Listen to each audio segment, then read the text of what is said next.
All right, Walt Lamar. Man, it is so good to see you. It's been a while. It's been a while, it's been a while, and it's I'm good to see you. I'm really glad that you reached out. I was talking earlier. I think the last time I saw you was in probably around 99. I was in the gang unit and you came over, you popped in our office one day, and I think it was when right before you left. Yeah, I left, Oklahoma City, it was right towards the tail end of '99, Yep. and actually had left the FBI and went to the Bureau of Indian Affairs, Yep. uh, Took a couple of our guys took with you. took a couple of guys, the best, I say, and they'll say as well. Yeah, they won't be embarrassed about saying they're the best too, but I really appreciate what you're doing because this is important Mhm. for me, I'm of the Blackfeet Nation of Montana, and oral histories are an important thing. And so when I think about what you're doing, it kind of would go back to the days gone by when survival skills and all of those teachings came through oral history. Mhm. So, I think about with the Blackfeet that, after the warriors had come off of a hunting excursion or a battle, then the community would gather around, and you can imagine they're all in a lodge and the fire's going, and then the warriors are talking about the exploits and the hunt or the battle, and that's where lessons are learned and entertainment. So I think what you're doing is probably going to be as both that it's passing on lessons learned from people who have been in situations, Mhm. shooting situations, difficult situations, and they're able to take away that oral history and those lessons learned. Right. So good on you for doing it. Oh, thank you. That's awesome. Dude, that's a great example of what we need right now, I think. I was talking to a guy yesterday. I saw a stat last night, and I haven't been able to fact check it yet, but it said there have been 175,000 Americans apply for ICE positions now. So I think we're in that, when I got on in 90, early 90, 91, there were 1,500 applicants for 50 positions. And now a lot of times they're having a hard time filling just 50 applicants. And that's, really what I wanted to do this show is to, number one, humanize law enforcement after what's been done over the last, decade, especially in the last, 4 to 6 years.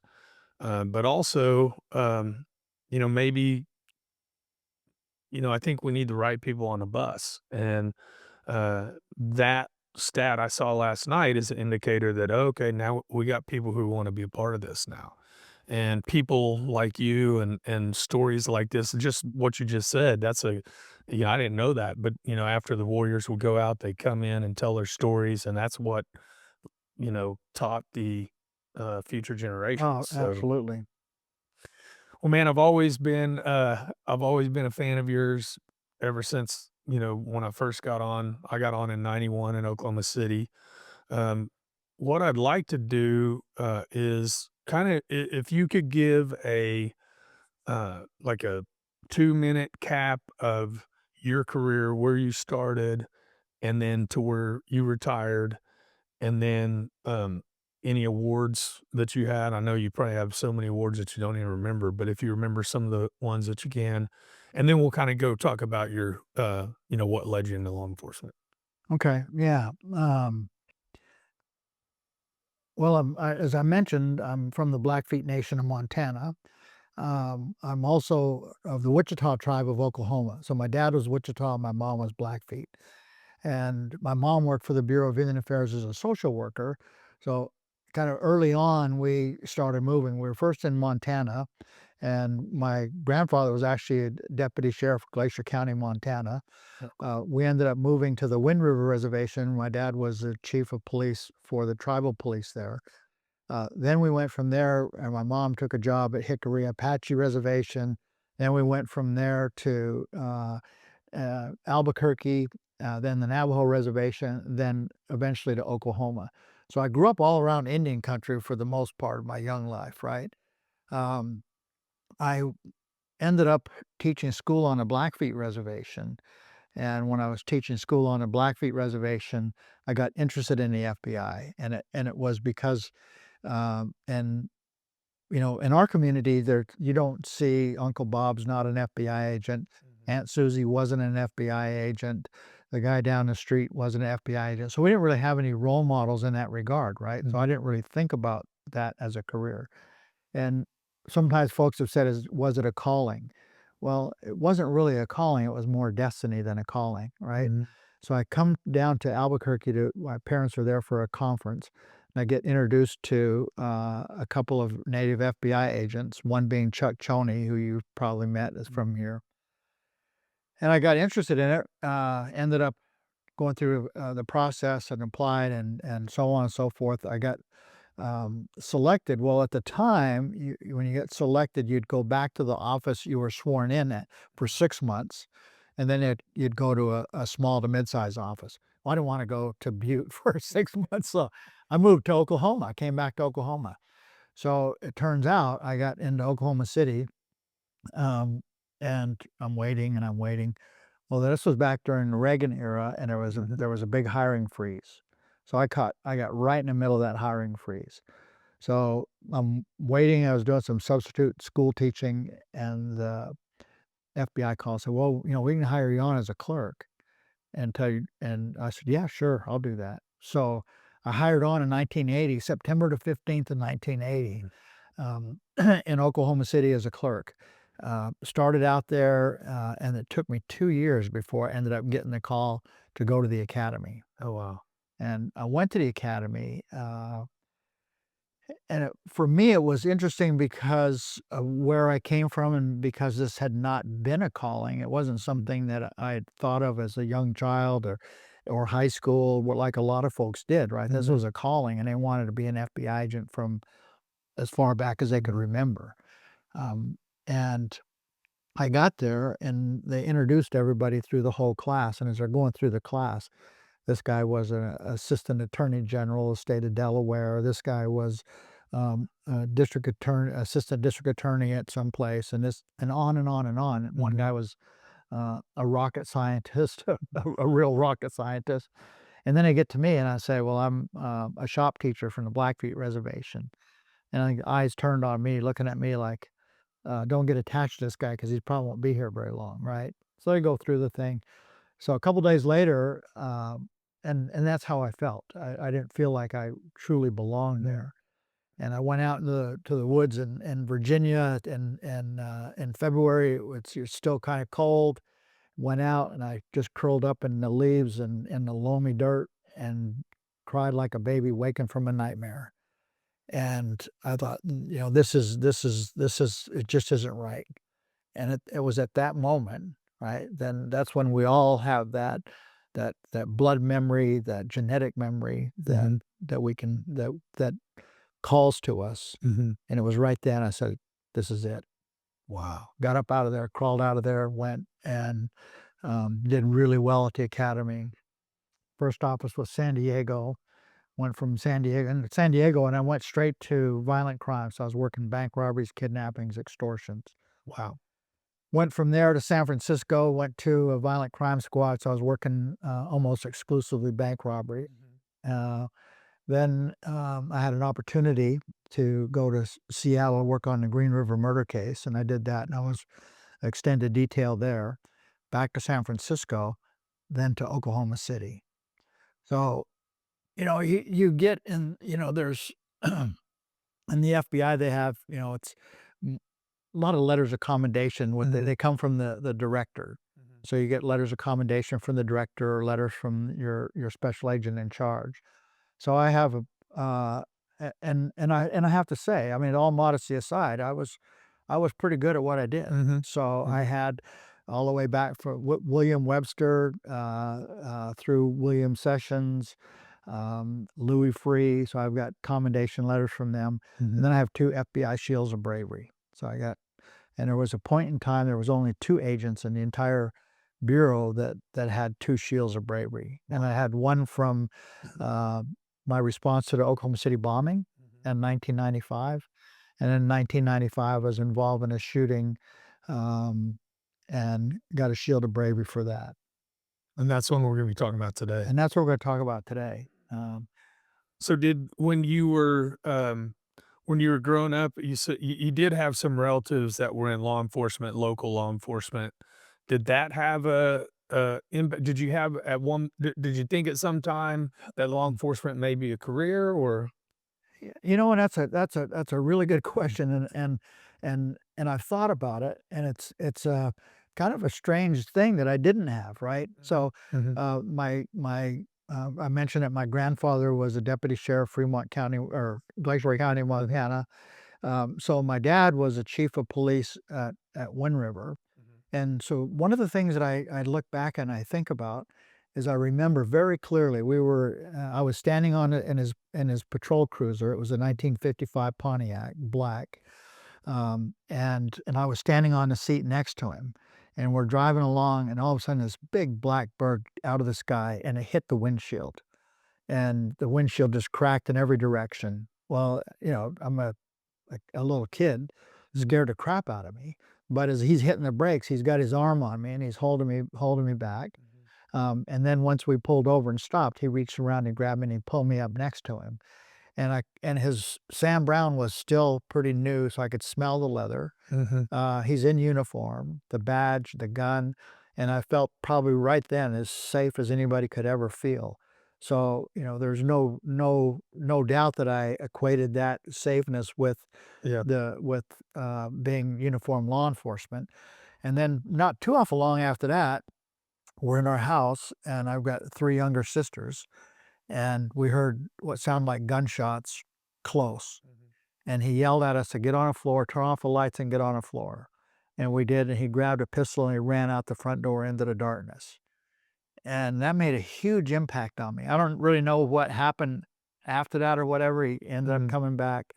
But what struck me is the fact that he was willing to grab a pistol and run into the darkness towards the shots fired or whatever that threat Mhm. was. Mhm. And I think, those things. And then when he was the tribal chief of police, they had the station was, a big old solid stone building, Uh-huh. Yeah. and it had 4 or 5 cells in it. So I'd ride my bike over there, and he'd let me sweep the jail. And well, I'm visiting with with the prisoners. They're all teasing me, and we're Mhm. laughing and joking and stuff. And I'm this little kid, um, and I thought, man, they're so lucky they get to stay here.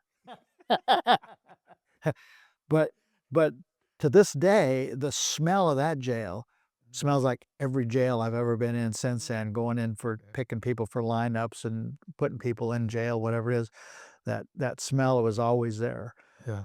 And one time we went up to Montana. My grandpa picked us up in his car. And my dad, and when he was chief of police, or the chief of police, and his cruiser had that big whip antenna. And, and I got the big spring on it. Yeah. As a kid, Yeah. he'd whip that thing back and forth, and and unless you've done it, you don't know the sound, but it Yeah. made it a really cool sound. Mhm. And then then when he was the deputy, he became a deputy sheriff of Fremont County, Wyoming. My dad did. Same thing. It was our car, our personal car was his sheriff cruiser, right? So it's got the whip antenna, the radio, the whole thing. And one night we were going home, my mom, my sisters, and I, and there was a car that had on the Wind River Reservation where we lived. A car had hit a horse, and the horse came up through the windshield, and clearly there were some folks that didn't make it. But Dad told Mom, he said, "Grab the book," and there was a big old book underneath the seat, and it was a huge ledger book, and it was all the Wyoming license plates. And she was able to open it up to that plate, to that license plate, and we knew who it was. Oh, wow. We knew the family.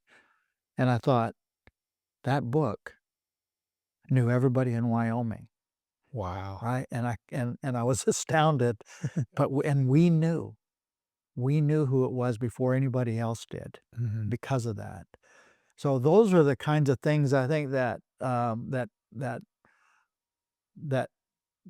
stick in your mind, Mhm. and you have these connections. And Mhm. so we went to Montana one time. My grandpa, him being the deputy sheriff, same thing, whip antenna on the car, big old antenna, radio in a car.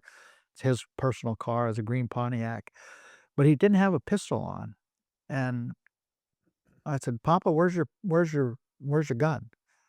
He said, "I carry it when it's necessary." He said, "But son, we've always got to be careful to never let a gun make a coward of us." And he said, "People have a habit of having a gun, hiding behind a gun, Mhm. and becoming a coward." Always remembered that. And when I was in the FBI, every morning that I holstered that firearm, I thought, "This is not gonna be the day I hide behind this pistol." Mhm. And that was those are the things that I took from it. So when you ask the question, did I ever think about being in law enforcement? I really hadn't. Mhm. And you know, I guess I'd have to say I was kind of a dumbass because I didn't really have a plan. Yeah. You know, I was a mechanic. I was a damn good mechanic, auto mechanic, truck Uh-huh. mechanic. And when everybody else was going to college, I thought, well, those dumbasses, I'll stay here. Think how much money I can earn pumping gas and fixing cars. And so I told my dad, I said, no, I don't think I'm going to go to college. Yeah. He said, well, he said, that's fine. He said, but every time you walk past me, I'm going to bury my foot in your ass. I said, I think I might go to college. So I went to Weatherford, Yeah. got a degree, and then wandered off to Montana. And and you would imagine that because I was an auto mechanic and I could weld and I could do drafting and I could do a lot of stuff. So I was a shop teacher, Mm. and it wasn't until I saw those two agents that I thought is a possibility. Yeah. Well, it sounds like it's a cool story. Sounds like law enforcement picked you way before you than they got. I would have to agree with that. That's why I say it wasn't a calling, but it was destiny. Yeah. And you had mentioned being modest. I can tell you, one of the biggest things I remember, before I even had met you, I had heard your name from, all the guys who were the hard chargers, the guys who were out doing things, the guys who I respected on the department back then. Um, I heard your name a lot from them, and that's one thing. You were a amazing agent, but also amazing person, and we're gonna find out some of the things later in this, kind of your involvement with some of the people even that you arrested, and it kind of reminded me. You were talking about having a good old time with the guy with the prisoners at the jail when you talked to him. I think that really says a lot because me knowing and what all these other people who are hearing this are gonna find out. The people who you respect, when they respect somebody, you know that person is doing the right thing, so and that's how I heard your name. I heard your name long before I met you, so I appreciate that. Well, in the back of the jail. So when I was born, my mom was like almost 30 years old. So it was a little bit later in her life that I was born, and um, so she brought me down. I was born in Okmulgee. She brought me okay. down here to Anadarko, and so my relatives are meeting me for the first time, and one of my uncles is going to reach out, and and she's like pulled me back, and she's got me on his pillow, and he says, "Well, who the hell is this, King Edward?" So after that, it stuck. So my nickname was King. And so when I'd go into the jail, that's everybody knew me as King. So all the prisoners would, "Hey, King, hey, how are you?" So one of them was a leather tooler, and Mhm. he tooled a belt that had King on the back. Oh, I wore that belt for forever. But when they gave it to me, they were Cheyennes, or yeah, the Shoshones and Arapahoes uh-huh. at Wind River, and it was probably an Arapaho song, but they when they gave me the belt, they sang an Arapaho song, Oh, wow. and That's and cool. it was and that just really stuck with me. And part of what I Mhm. think, and maybe what you're mentioning too, is that Mhm. um, I knew them as people, not as Mhm. prisoners, Mhm. right? Mhm. Speaking of nicknames, did you have any other nicknames, like, in law enforcement over your career? Well, there were probably none that were too flattering, but in San Francisco, I had a partner, and he and I were, we were charging pretty hard, Mhm. and if anything was going on, we'd typically be in the middle of it. So we were referred to as the dynamic duo. We will. But at the same time, so you have the field office, which is usually in the headquarters city, and then you have the resident agencies of the FBI that are out and around in the state. So it wasn't uncommon that we'd find ourselves in one of the resident agencies' territories arresting someone. So after that, we were called poachers. So we were poacher one and poacher two. But any other nicknames, I probably will leave those. We'll leave those out of the conversation. How long were you at each state, like San Diego and San Francisco? So the policy in the FBI when I joined up was that they'd send you back to where were sworn in for 6 months, and that was to give you 6 months so they could pay for your transfer. Mhm. So that was the reason they kept you. Then it was to go to a small to mid-size office Mhm. for 2 years, and then to a top 12 office. And then when you went to the top 12 office, it was indeterminate how long you'd be there. Yeah. So it was San Diego, then my top 12 was San San Francisco, yeah. and then you put down, your office of preference, and then that gets you on basically in a queue, Mhm. and then you're waiting to go, and Oklahoma was pretty popular, so Really? yeah, so a lot of agents wanted to come here. A lot of folks came from Oklahoma that were in Mhm. the FBI, so they wanted to come back here. Um, so then it took a while. So it wasn't until I entered on duty as an agent in 1983. I entered the FBI in 80 as an agent in 83, and then in 91 I got my OP to Oklahoma. Mm. Oklahoma is a lot of people don't realize, it's crossroads of America, man. Everything comes through Oklahoma. From Mexico north, from, California east. I mean, it's Yeah, well, I thought I was coming to Sleepy Hollow after being in San Francisco, where some days we've had as many as 4 bank robberies a day, Mhm. right? Then coming to Oklahoma, I thought, "Oh, this is gonna be a yawner." Well, it Yeah, wasn't. yeah. I mean, it was from the time I hit the ground, it was happening, and, so I ended up, being on a Metro Fugitive task force, Mhm. and I showed up there right out of San Francisco, and my friend Scotty will probably tell a story about that I showed up and they're like back then there was a commercial like "Let Mikey Try It." Yeah. Remember that? There was Mhm. a "Let Mikey Try It," Yeah. and so I showed up there and I got a suit and I got my little notebook and everything ready to go and I always thought it was important image wise, like when you're Mhm. working bank robberies and such, Yeah. you wear a suit. Mhm. It was that was that, people expected to see an FBI agent in a suit, Mhm. and I was fine with wearing a suit. And so I showed up there and everybody's like, "Well, let Scotty have this guy." Scotty didn't like anybody anyway, so so he'll maybe get rid of the guy, but, It then we became best of That's pals, awesome. great partners, Yeah. and it was perfect. I'd like to go back to a minute that so you mentioned at the academy where you had that moment.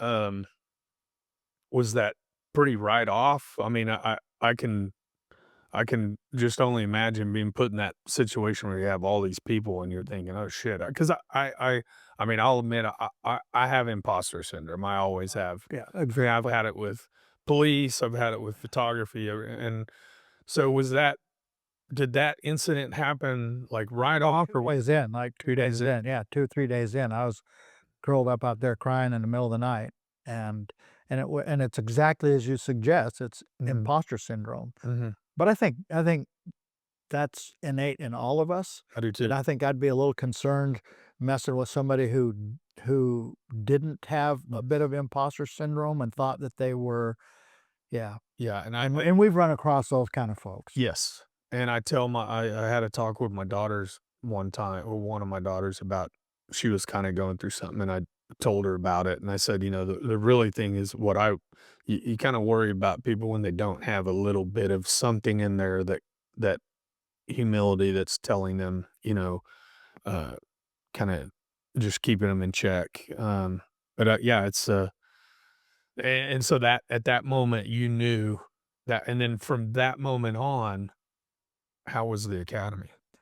It was, and this always sounds, kind of maybe, hokey or, Mhm, whatever, but I'm a real believer in our blood memory and our genetic memory. Mhm. We carry that. So you imagine what your ancestors and what some of the hardships they went through, some of the things that they accomplished.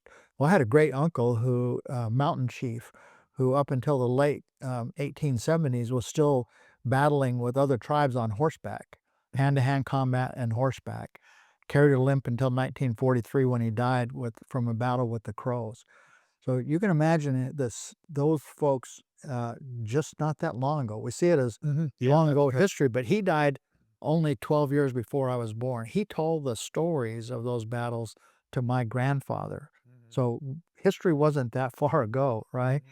And when you think about that and you think about those warriors that they lived through subsistence hunting, not just for them, but for the tribe to survive. Mhm. So there were subsistence hunters, and they were uh, warriors that went into battle to protect territory, protect the tribe from other tribes that might be, trying to steal their horses, Mhm. whatever it might be.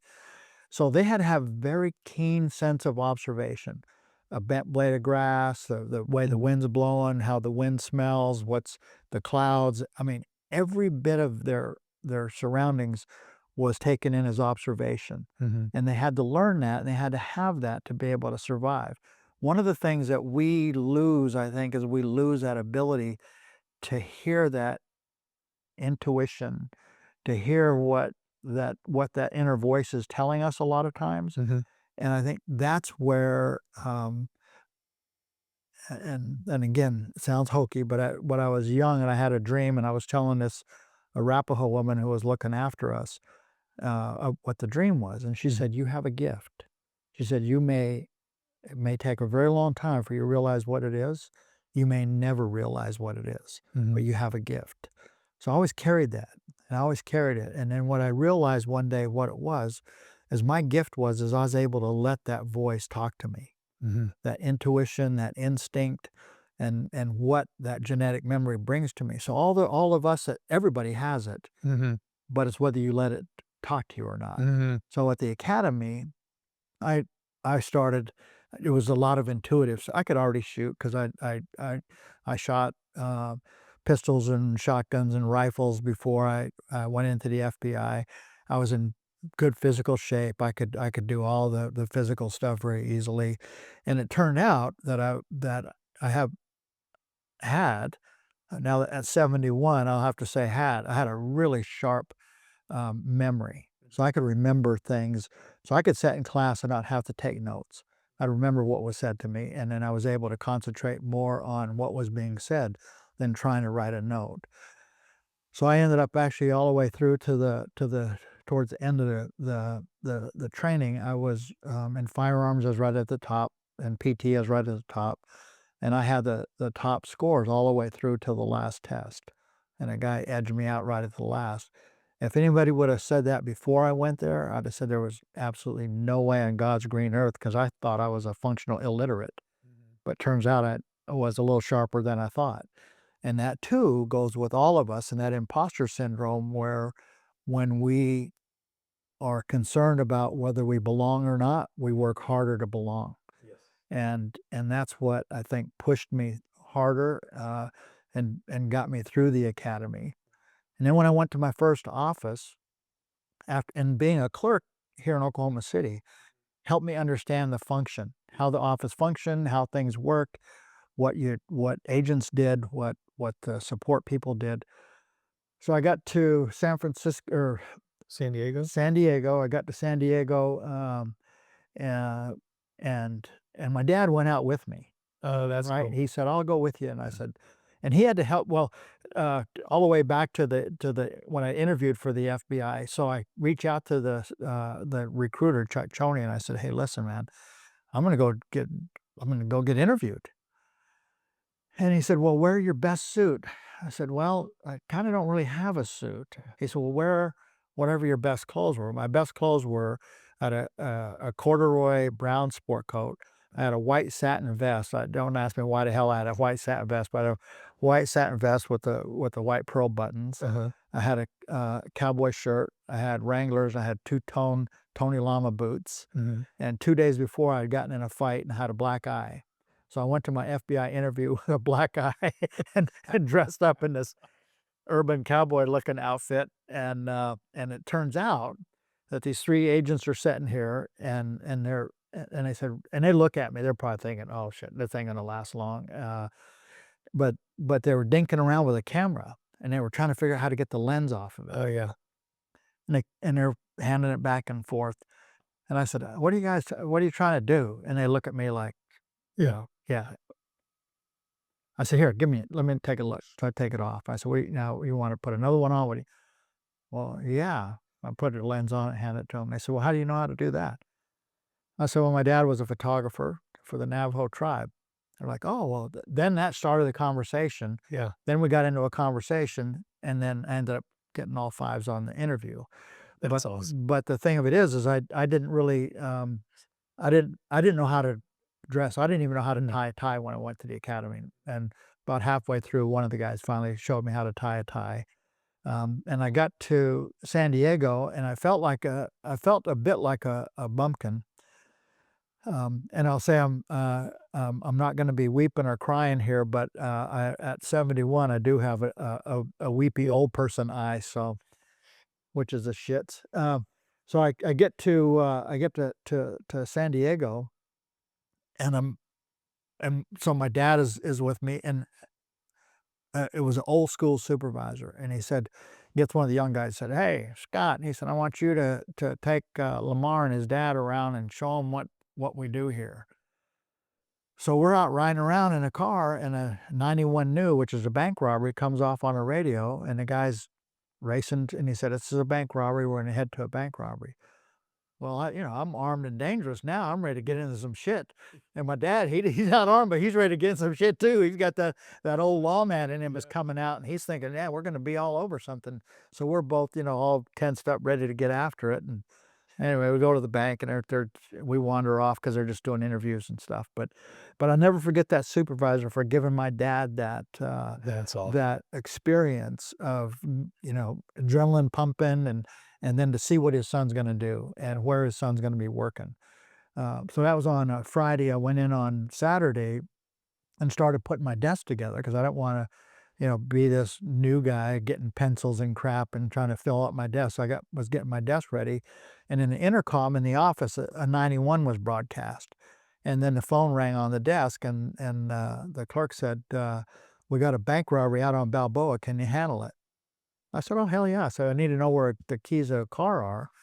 So they told me how to get the keys of the car, and I said, "Well, I need direction." They said there was a map book in the car. I said, "Okay." I ran down the clothes files, and having been a clerk, I knew what the clothes files were and what was in them.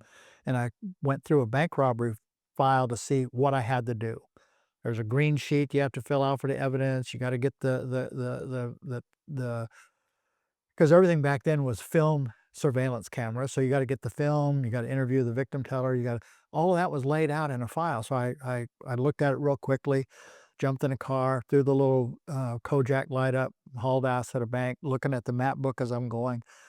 Got there, I did the interviews of everybody, got the film, got the whole thing. We developed a suspect, the robbery detective and I. Ended up washing that out. I go back to the office, and everything was dictation then. We had these linear dictaphones. So I started dictating all my 302s, dictated my 302s, did the evidence sheets for the film and everything. So on Monday, when I went into the supervisor, I said, "Well, listen," I said, and his name was Bud. I said, "Listen, Bud," I said, "I handled a bank robbery on Saturday, and I've already dictated all the 302s. I got the evidence booked into evidence and stuff." And he just looked at me like, "What the hell?"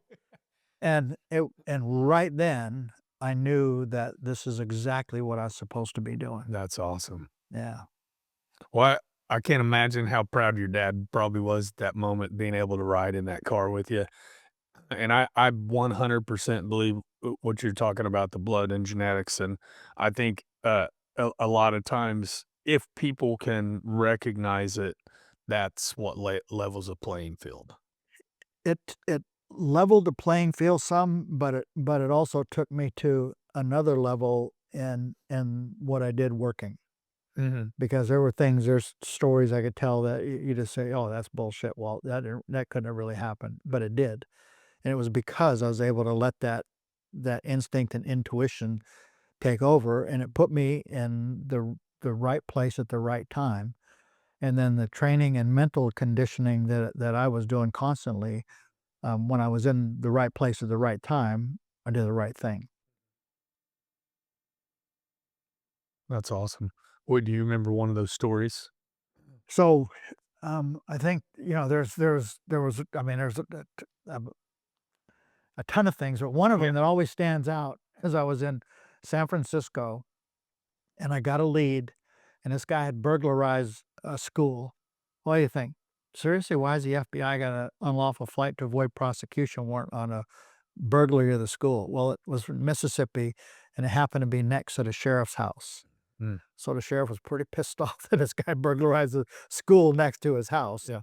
So the lead was that this fella, this fugitive, made a collect call from a payphone on Mission Street in San Francisco months before. That was a lead. Yeah. Not a hell of a lot to go on, right? Mhm. Mhm. Had his photograph and the fact that he had used a payphone on Mission Street in San Francisco months before. So I told a couple guys, "Hey, you wanna go with me and I'm gonna go find this guy?" And they just laughed. Like, Mhm. "No, that's you're crazy, you're nuts." Finally, I got a rookie to go with me, Mhm.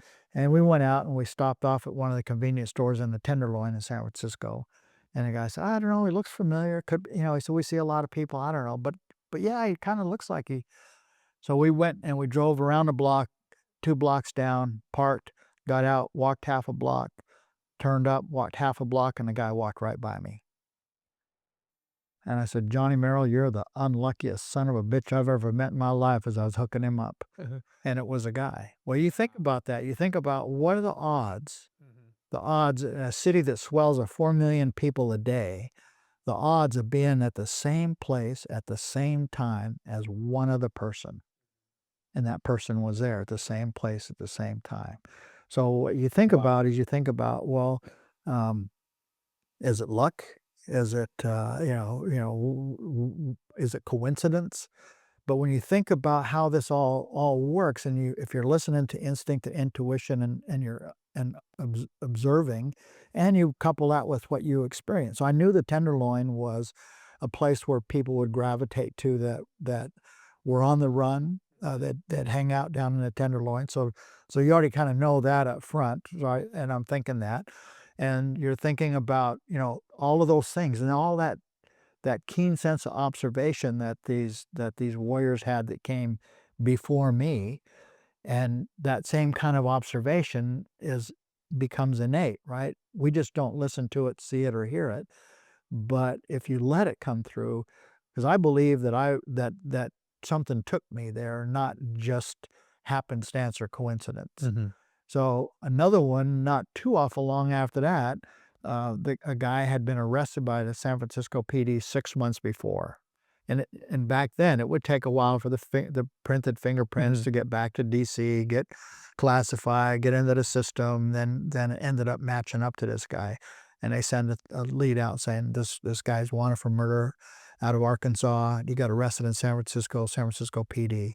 So I grab a guy, say, "Hey, let's go find this guy." Walked right down from the office, down past City Hall, down around the Civic Center, and I look over, and there in the loading dock, there's 4 guys sitting there, and he's the second guy in. And I tell the guys with me, I said, "That's the guy over there, second guy in." He goes, "Oh, bullshit." I said, "No, it is." Just so we go over there and tell them, all of them to roll over on their gut, and I'm going through and asking them their names, and this guy asks the guy his name, and he gives another name. Mhm. I said, "No, you're Roosevelt Ferguson." "No, I don't know what the hell you're talking about." Well, I had his fingerprints in my back pocket, Mhm. and I pulled it out and I matched his prints. I said, "No, you're Roosevelt Ferguson." Walked him back to the office. Well, that is, again, is it luck? Is it coincidence? Or is it that instinct and intuition that guides you into these places? Mhm. I don't know. Wow. That's pretty cool. I believe it. So you got any other stories from either San Diego or San Francisco before we get into Oklahoma? So in San Diego, I get a lead, out of Seattle, and there's, apparently the Highland there's the in Laos, the Highland Lao, the lowland Lao, Mhm. Laotians. They've been long-term enemies, hated each other forever. Well, in Seattle, a bride from the lowland Lao married, a fella from the Highland Lao, and they have a wedding party, and as it was said in the communication that came to me, this fella was a CIA trained Laotian dude, Mhm. and he ends up during the wedding reception taking a pocket knife and stabbing the bride's uncle in the carotid and killing him. So I got the lead that they believe he's down in Tijuana, and that he is acting as a coyote, bringing people across the border. So here he goes from up there. Now he's down there, and so he's a resourceful guy because he's already bringing illegals across the border. I get with the state judicials, ask them to help me out. They find an address where they think he is. We go there, we hit the place, and sure enough, he's there, and they drag him out. And what would happen would be that they would take him to the border. You give him a box of 45 ammo. I got the guy arrested. Everybody's happy.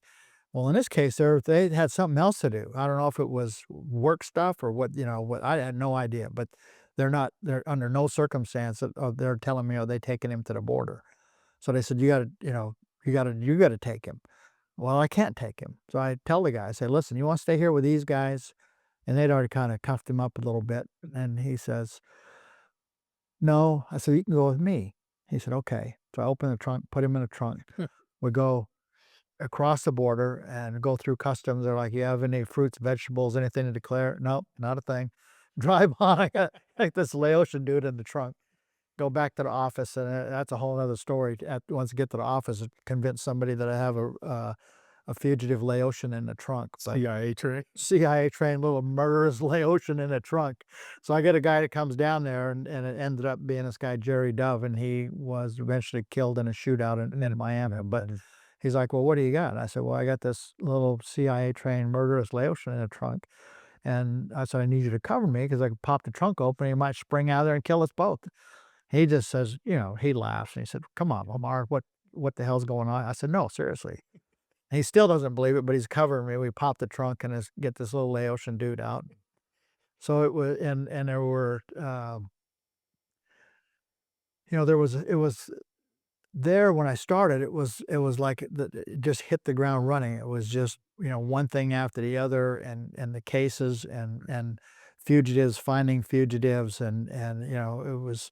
There were a lot of stories from there, and I can't even a lot of that stuff starts when and even now we're going to be talking about a case that was 30 years ago. And our memories are based on when we last remembered something. Yes. It's not really exactly what it was yesterday, but it was from the last time we remembered it. So when you think about when you start telling stories, that we're relying on the memory of the last time we thought about it. And when you and I hate to keep saying that what my age is, but it's a different it's a different mindset when you get past 70, because then you start thinking about how many days we have left, right? I've lived the majority of my life already. And now I'm winding down, and what does that look like? And what do all these experiences now look like? Are they a blur? Was that really me? Holy cripes. I mean, I think about these situations I was in, things that I did, and stories that I had. It's just, I mean, there's a million stories. And you think, really, was that me? It almost seems like it was a dream, right? Because it's hard now to place myself in a situation where I'm going and kicking down a door, and pulling somebody out of a house. So at one point in San Diego, we had a lead that this guy and he was a hitman, and he used a 22 rifle, and he'd stick it in the back of their head and shoot them with a 22 rifle in the back of the head. Wow. And he was a Middle Eastern fella, and we had a lead that he was at this motel. Mhm. So we went to the motel, hit it early, bust into the place. He's still in bed, and we gather him up and we got him handcuffed and he's in his underwear. And he looks at me and he says, um, "I got an itch. Scratch my nuts, would you?" And I'm looking at this guy, but I'm looking at him and I'm looking at his eyes, Yeah. and he had snake eyes. I mean, there's Really? nothing there. I mean, when you look in there, empty eyes, shark Mhm. eyes, snake eyes, there's nothing there. And there was nothing there. And that was the first guy that I ran across that was like that. Wow. That had that scary, real, there's some wrong shit with this person, Mhm. right? That had nothing behind those Nothing there. eyes. Yeah. Empty soul. Yeah. And I told him, I said, "Well, it seems you just don't understand the gravity of the situation, son. I'm not gonna be scratching your nuts, number 1." And but the those kinds of things and I ended up going to, so one of the things that I learned really early on is when you unholster your sidearm, shoulder a shotgun, or sling a long gun, the minute you do that, on duty, the window for failure opens up this wide, and the window for success is this big. And the reason that I thought about that early on, very early on in my career, is I went to a bank robbery, and it was a crazy thing. The guy goes in, it's, jump on the counter, busting rounds into the ceiling thing, runs back out into this brown van, jumps in a brown van, and they're driving away. Well, they happen to drive right to the intersection next to the police department at shift change. So you can imagine that turned into a shitstorm. So they've got the van is all blocked in. Uh, Cops are everywhere, and they get there and they're screaming at the guy, and they start shooting in. The van is all. I mean, the photos of it, you saw that double up buckshot. They just punched that whole van full of holes. But he still is able to jump out, run away, ran into an office building, and in the office building starts robbing people at gunpoint, robbing people. He ends up getting this young lady, and he's got her at gunpoint. And she's got her car keys, and he makes her drive her through this police gauntlet. And they get up on a hill in a parking lot and end up getting them stopped. He bails out. They're shooting him. She bails out. She's running, and they shot and killed her too. Mm. One of the officers shot and killed her with the double up buck.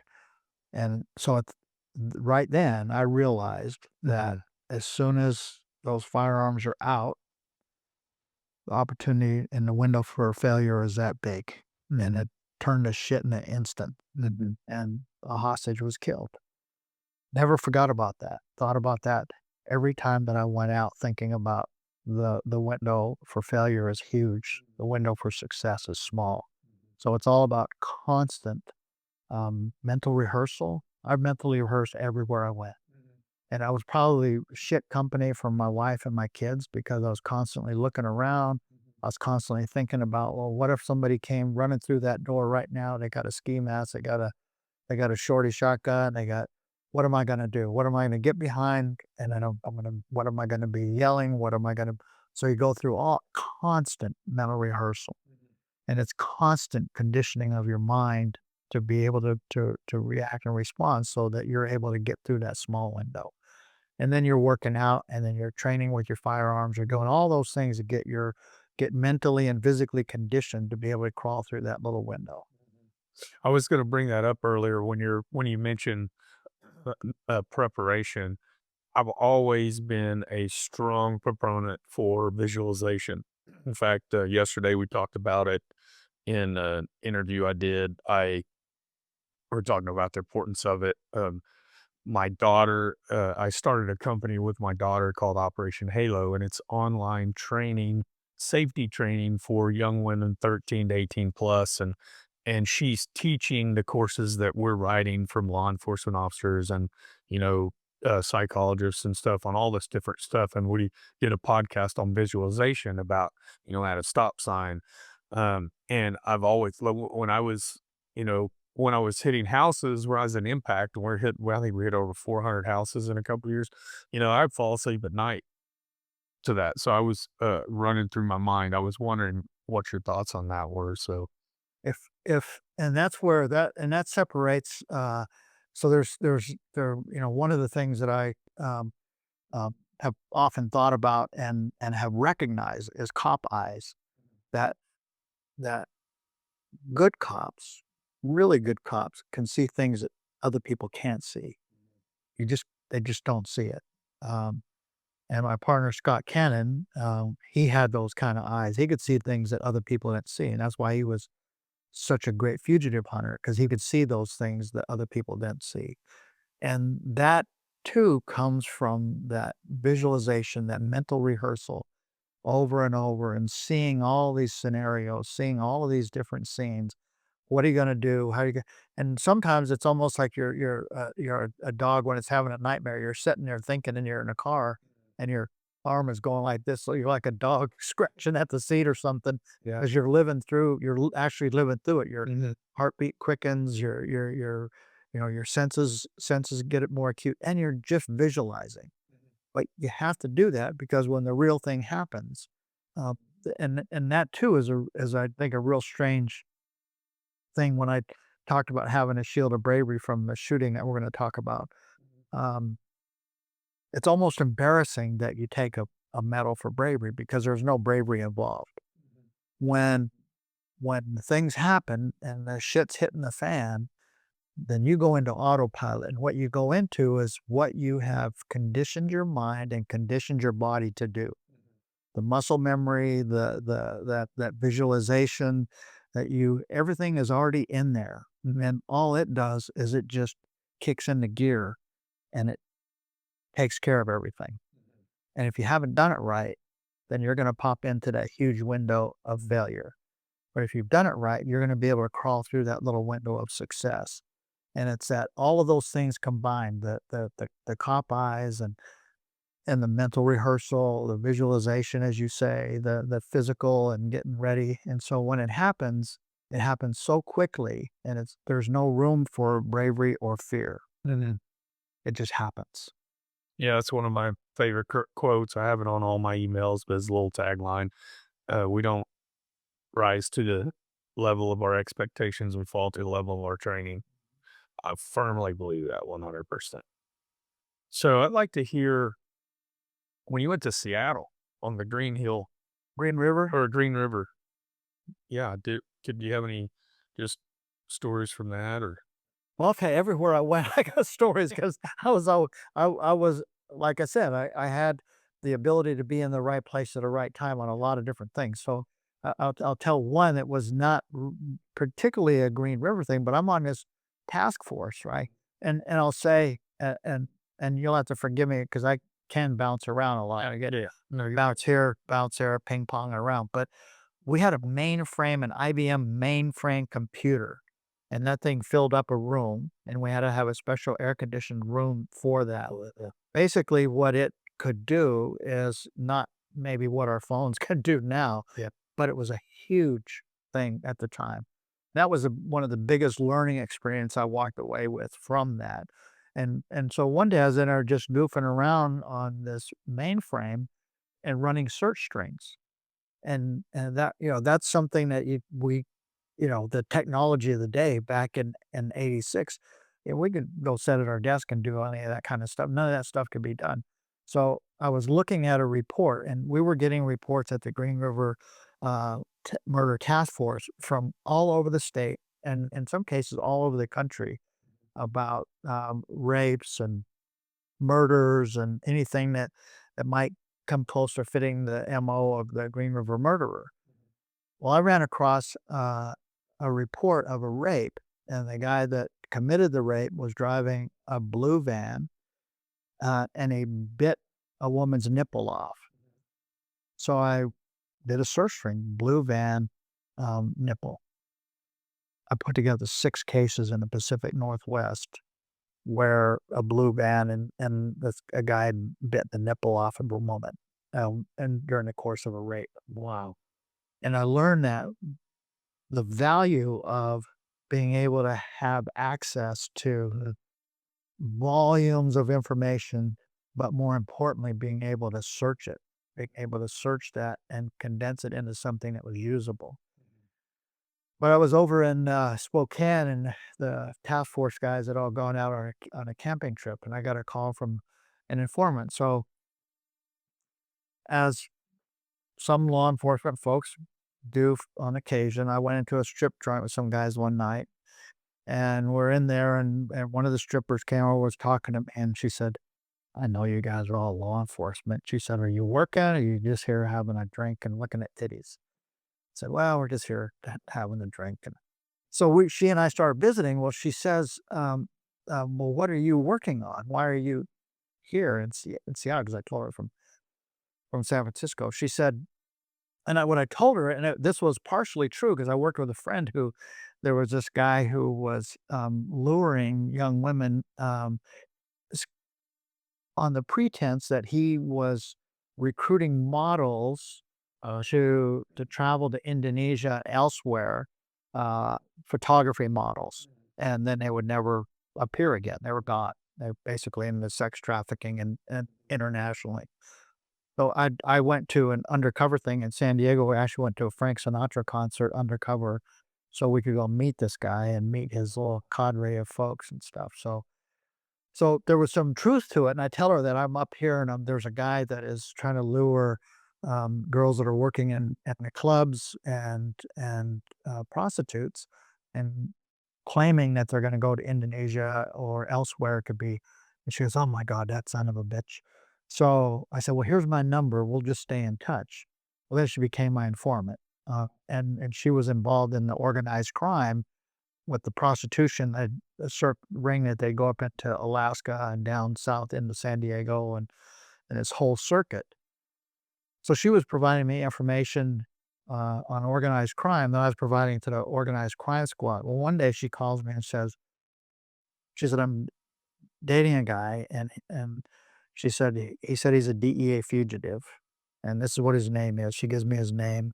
This guy was a very high profile DEA fugitive and was a pretty dangerous fellow to boot. So I'm over in Spokane, I'm racing back to Seattle, but I'm on the Green River Task Force, but I'm doing other stuff, right? I get pulled over by a state trooper, and I tell him I badge him and everything. Say, "Look at that," and I would never I never use my badge if I got pulled over speeding unless I was actually working, and I was working. So I badge a guy, say, "Hey, listen, I'm hauling ass. I gotta." He said, "I don't care. You're on my freeway, and you're going way over the speed limit on my freeway."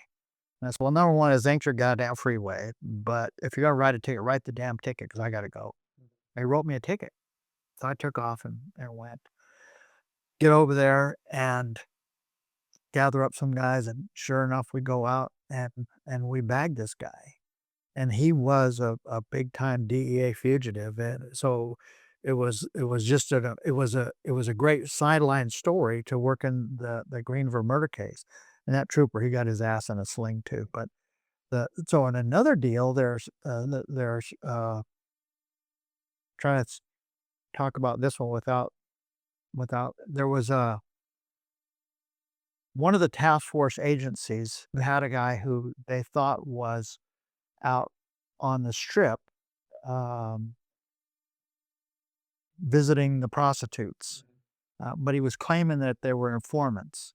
They ended up getting a search warrant for his locker. That there, and this guy was a ranking officer in one of the agencies. They get a search warrant for his locker and for his house and for his vehicle. And the vehicle was a van, with a particular description to it. And so they asked me if I'd help out because they wanted somebody from the outside kind of being involved in it.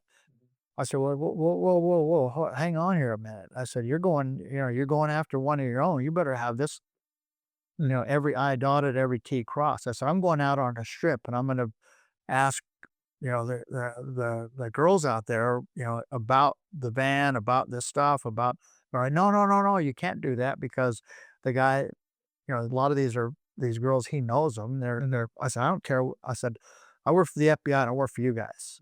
I'm going out. I'm doing. If we're gonna do this, I'm gonna go do that. And I did. And the second girl I talked to, she said, you know what? She said, I got raped, and I got raped, and the guy was in a van, and he had a badge, and the van was this color, same color as the guy in the agency, and he had a radio in there, and I could hear the police stuff going, and the license plate number was 307 NGK. I'm like, what? So the license plate was. I said, how the hell do you? She said, that's one of the things we do is we remember the license plates of the cars that we get into, and we know the plates. They said, that's a license plate. It was a license plate. A guy out of Florida who was living up there wasn't their guy. And we ended up going out and arresting that guy. And he was actually an arsonist from Florida, but he'd raped a couple of girls on a strip. And and I and so after that happened, um, the sheriff called me in and he said, I want to thank you very much for doing that. He said, we could be kind of pissed off at you for doing it and against what we wanted, but the outcome is right. And he said, I'd like to offer you a job. He said, you don't have to go to the academy. We'll bring you in. I said, and I said, yeah. So I said, well, actually, I think I'm okay where I'm at, but it was flattering. But those were the stories that if you're out, and you're doing things, and you end up doing a lot of things because the key in the FBI was always informant development, and managing informants was actually part of your performance elements, was being able to manage informants and have good informants. And so I thought that was always that, and plus I could do it. Yeah, I could because I could talk to people. Well, that's what I was just about to say, and just talking to people. Yeah. Like, I have enough experience with, different agencies that they're the people who just want it to come to them, and they don't, being able to talk to people, just that alone, and, that's why I could see you being amazing at that, 'cause you can talk to anyone. Yeah, I don't know about being amazing at it. I felt like I was pretty good at it because, Yeah. and I'll still, even to this day, I talk to anybody. I talk to people. Yeah. Hey, what are you doing? Hey, why are you doing that? And I'm a very curious person. And I think people in law enforcement, those that are curious, um, can sometimes make the best investigators because they want to know. Yeah. They want to know. And they got this curiosity, and they're constantly looking and constantly exploring things. Yeah, I'm kinda the same way. My ex-wife used to tell, you get mad because I would just be anywhere we went, I'd just be talking to him. She's like, "You could talk to a tree." Oh, my wife, same way. She's like, Yeah. come on, let's go. Let's go. I'm either taking photographs or talking to people. Yeah. Both times, you're like, come on, let's go. I told you I didn't really know how to dress when I came out of the academy. And Yeah.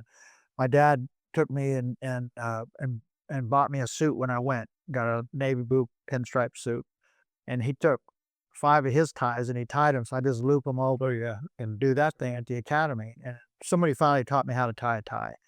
Well, I get to San Diego and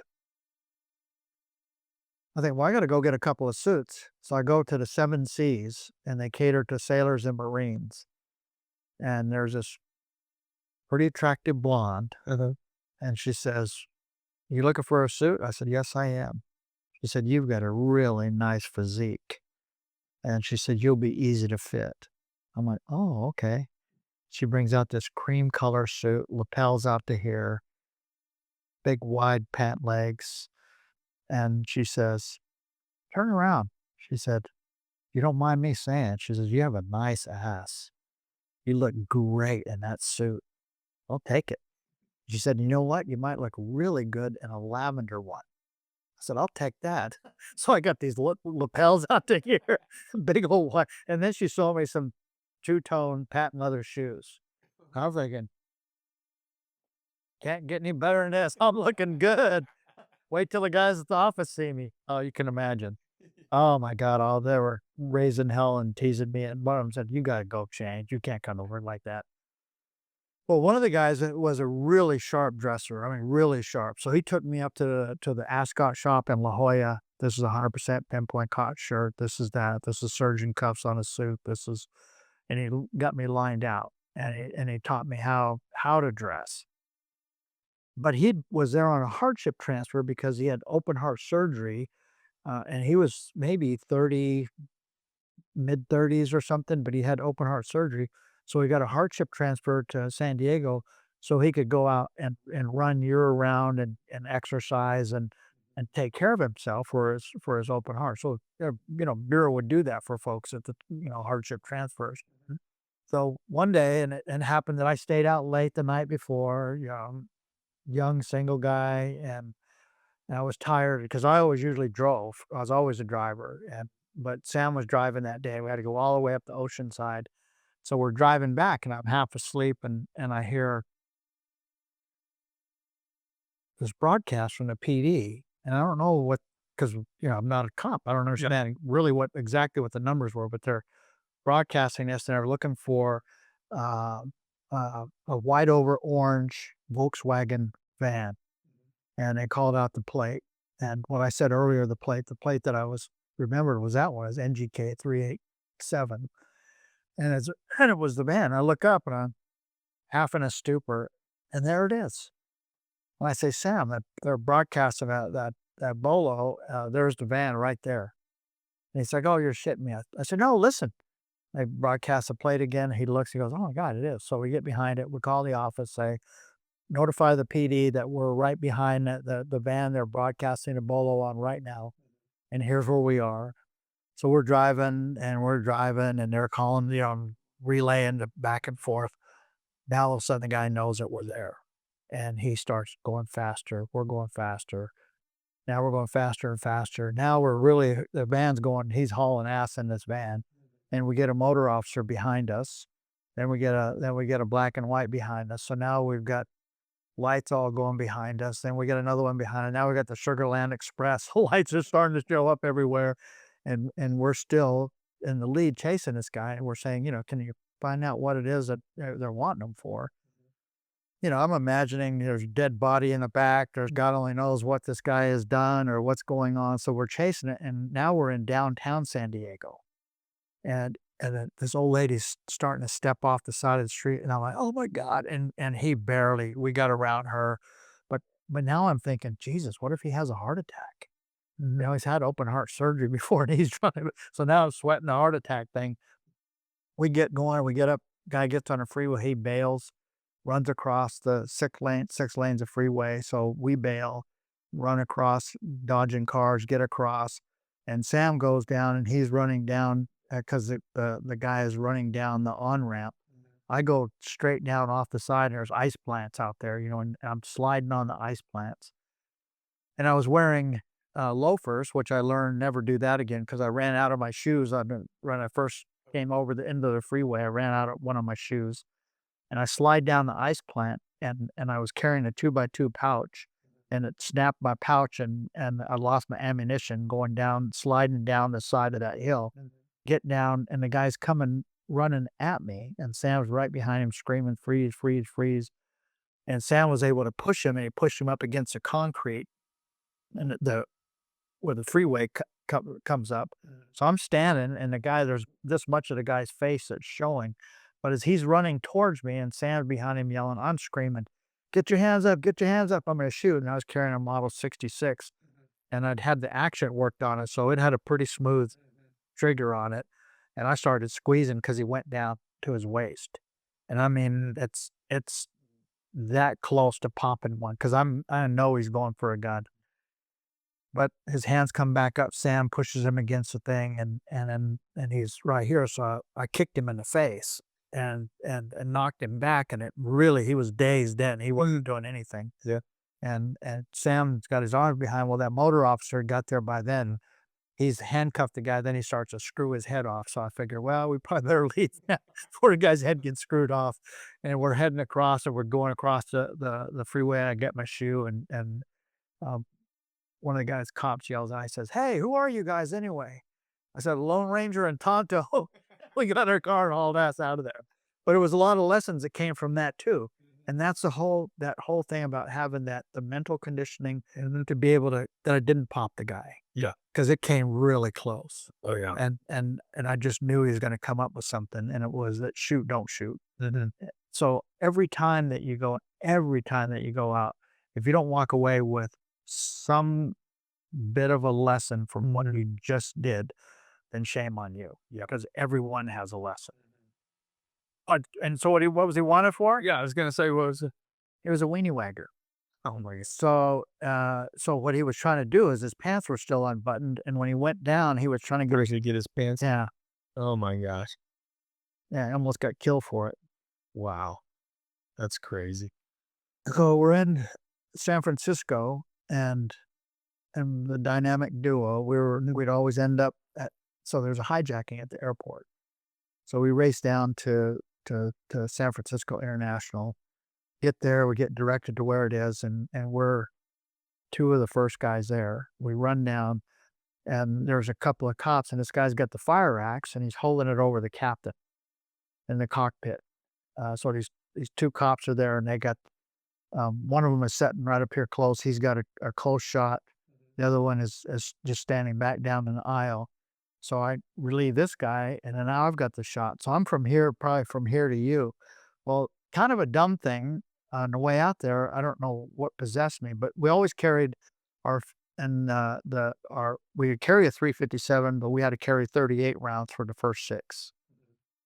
I don't know, but as we're on 8 rounds, 38 rounds in the 357 For the first 6? for the first six, and then so what I did is I loaded it with super bell rounds. Yeah. Mhm. Those big nasty old super bells, 357 going out there because I'm thinking it's going to be close quarter combat, and that big mushy chunk of lead it's gonna splatter wide open and not bust a hole in a plane maybe. Yeah. That's what I was kind of thinking. I don't know why I was thinking that, but now that I'm standing there and I'm this far away and I'm thinking, oh, this super bell gonna fuck this guy up terrible. It's gonna be a mess all over the place, and then I'm gonna get in trouble because why do I got 357 rounds in my Oh, yeah. 7 Yeah. when we're not supposed to have? So anyway, we're now this thing's extended forever. So my partner is right there, and he's trying to talk to the guy, and he told me, he said, "I'm gonna hang on to your tie, and if I pull your tie, that means I'm gonna plug my ears and go ahead and bust him." Yeah. So okay, so that's what we got. And the guy the whole time he's doing this, and he's moving, but and now all the way back in hindsight, I should have popped him right away because then you know action can't beat or the reaction can't beat action anytime. So Yeah. probably should have popped him right away, but I didn't. 'Cause I'm thinking I could get him I could, because 'cause I'm gonna bust him in the head, so it'll probably Were you shooting through? nothing. Right straight You were in the plane? yeah, I'm in the plane, You're right. I'm right here, it's like me and you looking at each other right here, hope his holes out of you, Yeah. and he's right there, and I'm right on him, and ended up being on him like that for 2 hours, Wow. and decide Long time to hold that. and whether to at during that time, whether to shoot, don't shoot, shoot, don't shoot, every time he'd breathe or move or he'd make a sound or something, it was like so that was the the only time that ever happened to me, and I went, that this had happened. I go back down in my car. I'm sitting in my car, and I looked in the mirror, and I was white as a sheet. Really? And I sat there, and I thought I might vomit.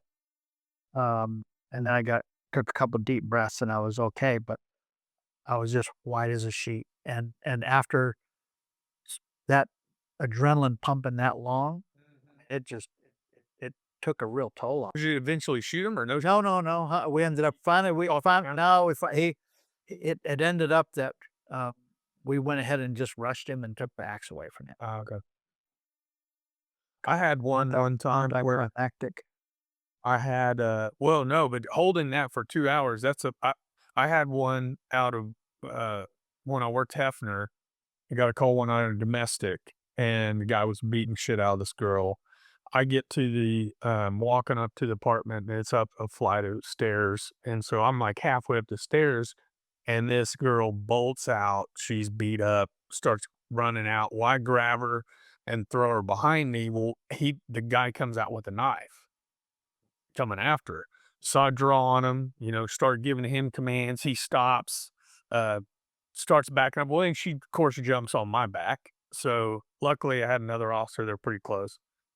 So we go in the same thing for 2 hours. I, the little apartments where they have a kitchen and a little cutout window that you can see through to the living room. We get in, and I'm the first officer through that. Talking to him through that little window, and two or three more officers come in. It's a pretty small apartment. It's about all that could fit in there. And turns out I knew the guy.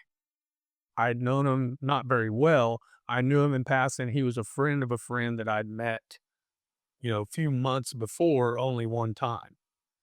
So when I figured that out, I remember his name. So I start talking to him. And, there were several times he like started to lunge forward and was, no, no, Drew, got, like you say, you get that trigger going and, you're there. And uh, it was exhausting, but he finally, after about 2 hours, and if I would have been there, I think they probably would have smoked him just because, you know, I it just so ended up I knew who he was, knew his name, and then we started this rapport going, and, uh, but after that, it was exhausting.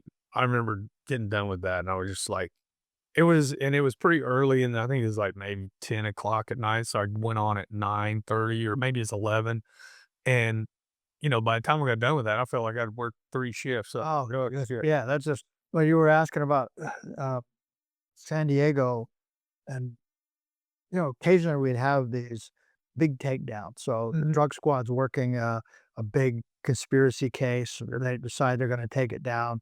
Maybe they've had a wire running, whatever, they decide it's gonna take it down and be simultaneous arrests. So my partner and I, we go out on one, there's a couple DEA guys with us, and we're gonna arrest this guy. Everything's gonna happen at 7:30 in the morning. Well, at 7 o'clock in the morning, our guy starts moving. So he's on the move and he's driving a 1948 Woody Oldsmobile station wagon. He's cruising along, he's driving around. So it's my partner and I behind, and two DEA guys behind that. And we're following this guy. So we're following here, following there. Does the time? Yeah, it's the time. Yeah, finally it gets to the appointed time. I zoom ahead and around and we put the block on him. My partner Joe jumps out. I jump out. We both come down straight to the car, and we're screaming at the guy. And we've got our little revolvers, and the guy starts to move, and he starts to, and all this is happening so fast, and just like at the last second, he comes up with his hands. So we get in, we run up there and grab him out and everything, and in the seat is a full auto MAC-10 machine gun, a machine pistol, fully loaded with the magazines taped together, the whole thing. I mean, this guy was ready to go to combat. Wow. And I'm thinking that we crawled through that little window of success, and with nothing but just good fortune, because I was a really green agent then. I was really new, and Joe and I both were. And the fact that we survived that, uh, big lessons learned, Oh, yeah, right? for sure. And then in San Francisco, one of those deals where we're looking for this guy. He was a DEA fugitive. Uh, he'd been running barges of weed up, and up the river. So I'm at this apartment where there's a lead, possibly one of those kind of a deals.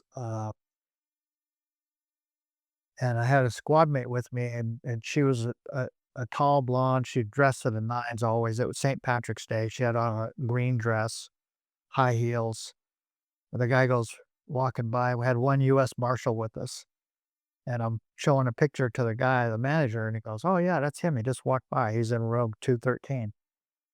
So okay, so I go right up to room 213, and we're knocking on the door, and the female agent, she's knocking on the door. What is it? It's a manager. We've got a St. Patrick's Day gift for each tenant. You want to get your gift? And woman opens it up. She grabs a twister, moves her around, and I run this way. There's a bedroom door this way, and there's a bedroom door that way. The marshal goes that way. I go this way. Kick the door open, and a guy is just reaching for and grab a Mac-10 machine pistol. He's got on the bed ammunition stacked all over the place. He had 2 or 3 guns in there. Same thing, revolver. But I got the drop on him and was able to get him arrested. But again, those lessons learned, because you think, how pathetic is that when you go, you got a revolver and you're facing a full auto Mac-10 machine pistol. It's kind of there. Right? Sucks. It sucks.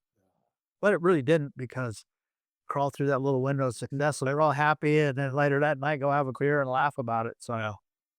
Well, before we get to Oklahoma City, I got one more question about we were talking on the phone, and you were telling me about the bank robber and his son. Was that from San Francisco? that was from San Francisco. So could you tell that story a little bit? Because I think earlier when we were talking about, you're going to hear some stories later when you're talking about people. This is one of those stories. So I'd just gotten transferred to San Francisco from San Diego, and I got on the bank robbery squad, which was, that was a Big deal. well, it's kind of a big deal that you went on to right straight to the bank robbery squad, because they actually they had a choice whether they would take you or not. So that they took me was a good thing. So that meant somebody had said some good words about me. So I got on the bank robbery squad. Go out to the very first bank robbery, and there was an older guy on the squad. And so we go, it's just the two of us, and then the San Francisco robbery detectives and uniforms that showed up.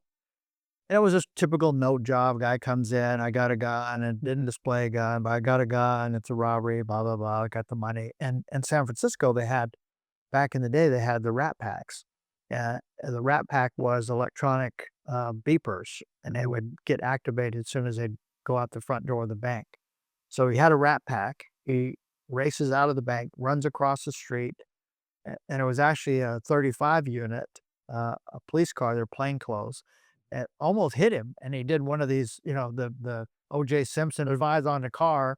So he left the handprint on the car as he's running, but he runs through into this multi-story apartment complex. They're all along the road. It's those old brick.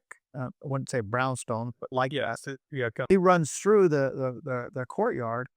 The money is laying right there. He realized he had a Rat Pack in it. The money's right there. So it looks like he ran there, jumped over the fence, and is gone.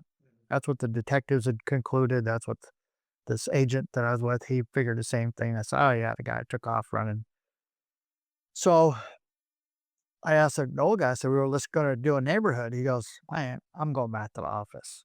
It's okay. So we go back, and I go, and I don't leave. I stay there, and I start knocking on each door. I knock on a door, say, I'm FBI, robbery happened here about an hour and a half ago, hour ago.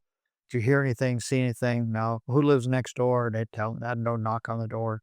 Worked my way up to the 3rd floor. And the woman said, no, I don't know him. But Cardell might know something. And he lives, that one apartment down. And I know he's there because I heard him come in, said about an hour and a half ago. So I said, okay. So I go to the apartment, knock on the door, knock on the door, knock on the door, no answer. Keep pounding on the door. Finally, this guy comes to the door, and he's like, so what's going on? Didn't have a shirt on. It's the guy. And he says, what are you doing? I said, well, the bank got robbed about an hour and a half ago across the street. And I said, I'm trying to figure out who did it. And I said, but I'm going to know probably by 5 o'clock this afternoon, because we got photographs, we got fingerprints, and I'll know who it is. So if you know anything right now, it'd be a good time to tell me. No, don't know a thing. But he didn't have any wrinkles on his body that to indicate that he was asleep, that he was laying down. So I figured he probably wasn't. But I got nothing. So I leave, and by leaving my card, I said, how are you? Give me a call. And so I leave. Not even to the office. I get a call. They say, this guy wants to talk to you. I go back, go to the door, knock on the door. He's still standing there. He got no shirt on. And I say, Cardell, you robbed that bank, didn't you? And he got goosebumps all over. I said, all right, let's go in and get the clothes, get the whatever money you got left, if you got any of that money, and what the clothes you wore and stuff. So we did. We got through there, and hooked him up, took him down to the office, interviewed him, he confessed, said he couldn't read and he had a drug habit. His wife was pregnant and she was having a very difficult pregnancy. And he said, "I can't leave her alone." He said, this is really a critical time." And he said, "I had to have the money to try it because of the pregnancy." So I said, "Okay." So I interviewed him, he confessed. And he also confessed to a check kiting theft. So I'm going to tell you to go on down to the Hall of Justice and find a fraud unit and confess to them about the check kiting thing, and then go home. And then tomorrow morning, I'm going to come by there and I'm going to pick you up. I'm going to honk once. And you better come running out of there. Because if you don't, oh no, I'll be there. I'll be there. So, okay. So now I'm a brand new guy on the squad. I go back and I said, "Yeah, I figured out who robbed that bank." They're like, "What?" Dude, I said, "Yeah, I arrested him." And I said, "But I sent him on home." And they're like, they think I'm the craziest guy. They're ready to fire me right off the bat, right? Yeah. So I go do the complaint. And I go over and I talk to the magistrate. He's an older guy. He goes, "Agent Lamar, I'm guessing this guy's down at the Hall of Justice." So I said, "No, Your Honor, he's actually at his house." "Well, that's very unusual." I said, "Well, yeah, it is. But bear with me on it." He said, "Okay." So talked to the AUSA the next day, and I said, and so I go by there, ding, ding, hop, comes running out. He's got on a little suit, and he's got his briefcase, hops in the car. We go to his initial appearance, and I tell the AUSA, I said, just OR the guy. And I said, he doesn't have any kind of dangerous criminal history. He hasn't, didn't have a firearm. So just OR him and let him take care of his wife because she's going to have a baby. And then she did. And when she had a baby, they named the kid after me. And it turns out that, and what I'd recommended to the court was that they learn to read, they get drug treatment, and he ended up pretty minimal sentence. I don't know, maybe 6 years or something for the bank robbery. Came out, ended up being a model citizen, was a volunteer in the community, did all kinds of things, was well known in the community. So I recently had tracked down, found his son, and talked to his son. He said, "I'm really glad to hear from you." He said, "My dad told me that you're my godfather. Wow. And I'm named after you." So we had a good visit. He worked for the California Department of Corrections, and now we're in touch. But it's it's very unusual that something like that you would put yourself out on a limb like that. Because very easily he could not have been there the next day or took off. But I knew when I let him off that he'd be there. That intuition. Yeah, I knew, and he was, and they all thought I was nutty as a bedbug, but Yeah. but then after all worked out, nobody said anything, and that's all. So that was the end of that deal. Gonna get me off here on these rambling stories again, but I'll go back to one more quick one in San Diego. I got there, I was still relatively new. There's a bank robbery. I go to the bank robbery. Everybody's gone on, so I go to a neighborhood again. End up getting a lead. I go walk down the street, and it turns out the guy who robbed the bank, and he went in the bank, and he threw a couple seal bombs off, got everybody's attention. That ran down the way, uh, and I talking to a woman. Nobody had talked to her yet. She was standing out in her backyard, an older lady. She goes, "Yeah, I saw that guy come running out. I saw a guy come running out. He had a brown shirt on. He took it off and had a blue shirt under it and threw the brown shirt over there in the trash." So got that part figured out. Went down and I'm good, and I'm by myself, and I don't have a radio like a dumbass. But back then we had those big old Motorola, Yeah, the huge rings. I didn't carry that thing around. And I'm just getting ready to turn around and go back, and I see this bowling alley, and it had a martini, a little neon martini thing on it. It's sort of, I know it's sort of cocktail. So I figure out what the hell. I go over there and I say, "Hey, listen, bank got robbed, guy, blue shirt, blah, blah." And the guy goes, "Oh yeah, he was just in here a minute ago. He just went out the back door." So I go around the front, come back out, and I look, and then he's coming out of the alley, and he's doing this. He comes out of the alley, big tall guy. I get behind him, and I'm kind of following him, thinking, "Shit, maybe I'll see a cop and wave him down or something, get a whatever." And I got on a gray three-piece suit, and now I'm following this guy down the street. He looks, pretty soon he knows it's, and so he turned around, say, "FBI," turn around, unholster, and I've got my creds out, and then I put the creds away, and I got a gun on, tell him, and he turned around, and I knew he didn't have a pistol. I can't see a pistol in his waistband, so I feel pretty confident he's probably not armed. And I said, "So you're under arrest." And I said, "Turn around, get you." He said, no." He said, "I'm not going anywhere." And I was like, "Oh man." So I holstered up and I'm easing towards him and I'm saying, "Hey man, listen, I'm a chicken shit. I'm gonna have to tell my supervisor. How am I gonna tell my supervisor that I was standing here with you and I don't have you?" And so I'm talking to him like that, and you could tell he's starting to realize that, well, maybe I won this one. And as soon as he did, I kicked him right square in the nuts, and I was able. But that's where training was 100% because when we're at the academy, the reverse wrist hold was over and over and over and over until you're just sick of it. You never want to do a reverse wrist twist ever again in the rest of your life.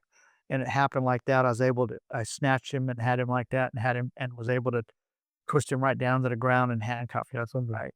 So, and then he started bucking. So I'm on him and there's a guy here. I'm like, "Can you do me a favor and get on that payphone over there and call police department? Tell them that an FBI agent has a bank robber that just robbed the bank on Blood Balboa or whatever." And I said, "But only send one unit. Don't send a whole bunch of people. Just send one unit." So the unit shows up and I'm riding the guy. And Kyle says, "Well, what do you got there?" I said, "Okay, this is the guy that robbed the bank." He said, "Well, good work." So he grabs him and takes him on. But it's all that training, and Yeah. mental rehearsal and stuff like that. That's the reason I want to tell that story, because I think it basically it exemplifies the importance of that. Or even when we're tired of it at the academies and such, when we get tired of the training thing, it's just so critical. Anyway, Yeah. Another big takeaway I've learned through the martial arts is the basics. The world champions, Olympic champions that I've watched, they do one thing better than anybody else, and it's the basics. Sticking to the basics of training and the fundamentals of training is so let's get into your shooting. You're in Oklahoma City at the time, working with Scotty, which we're going to talk to later. Um, Kind of talk to us maybe a little bit about talked a little bit about when you first went in and got partnered up with him, and talk a little bit leading up to that or where you were at and how that all played out.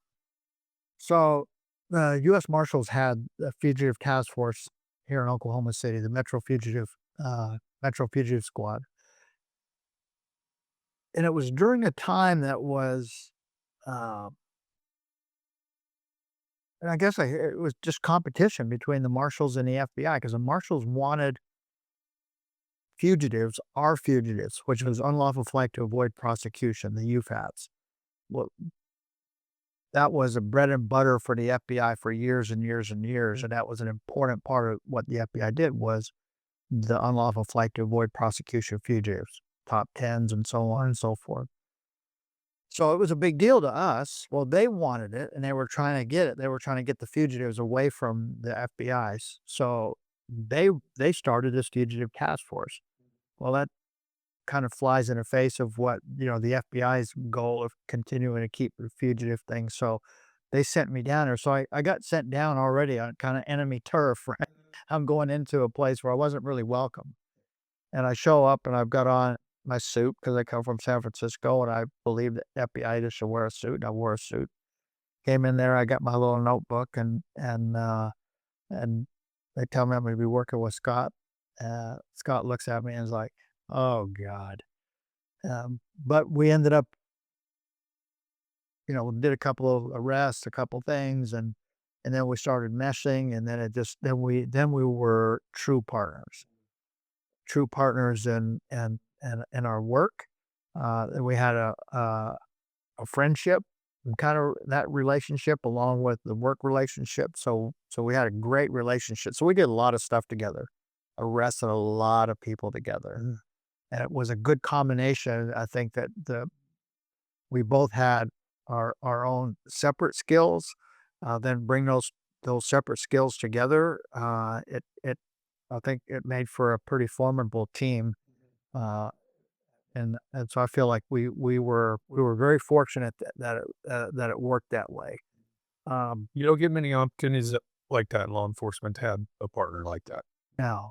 And I mean, we went to the FBI street survival training together. We ended up chasing a fugitive over in Arkansas, a murderer over there. So we got to spend a lot of time together doing that. Went down to Wichita Falls, Texas, arrested a dangerous desperado down there.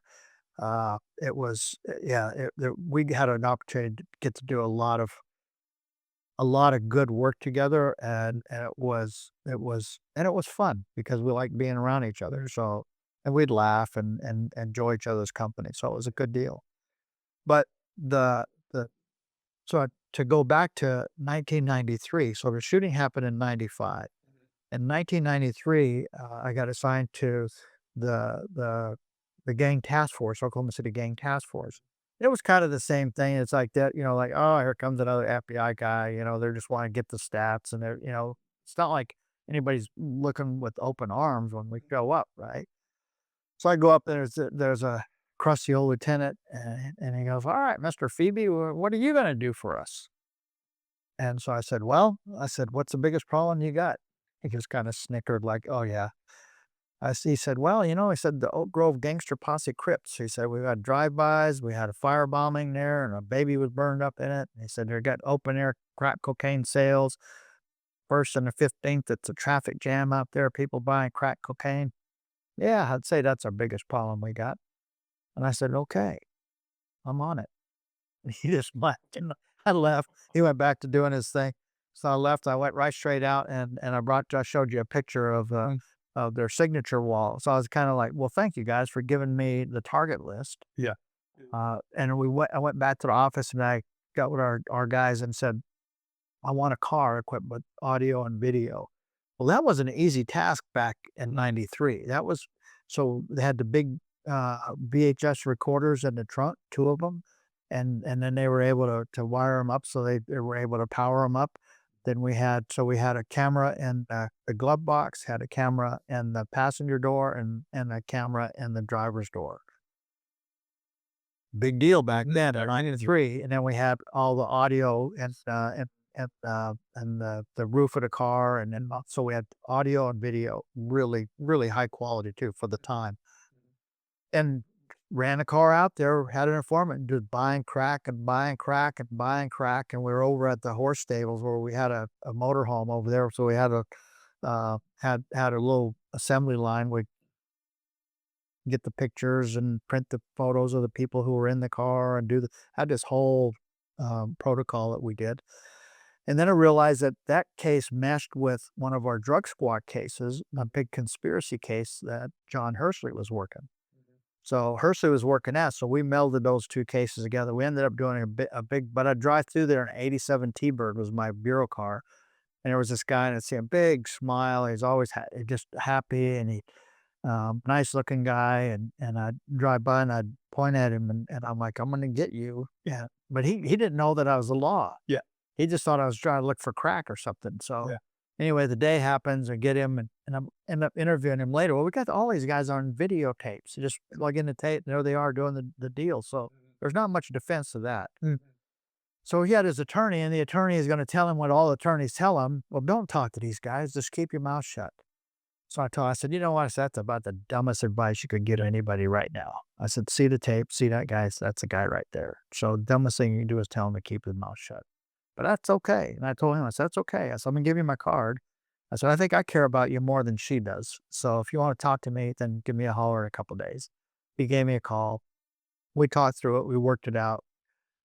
He was able to help me out on the big drug conspiracy case. I was able to work out a deal where he ended up doing like 18 months, and he was a low level dealer. So he gets out. I see him on the street one day. Hey, what are you doing? We talk and we visit. And next thing you know, he's talking to me and passing on some tips on things periodically. So fast forward to 1995, I was a recruiter at the FBI.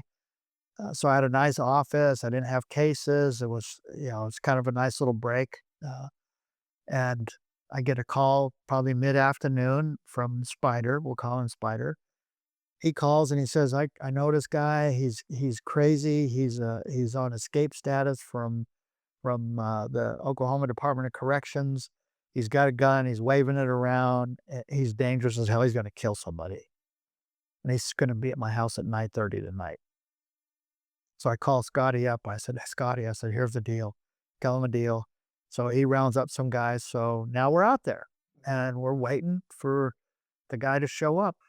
Scotty and I, we position ourselves probably a block or two away from the place where he's going to show, where the bad guy's going to show up.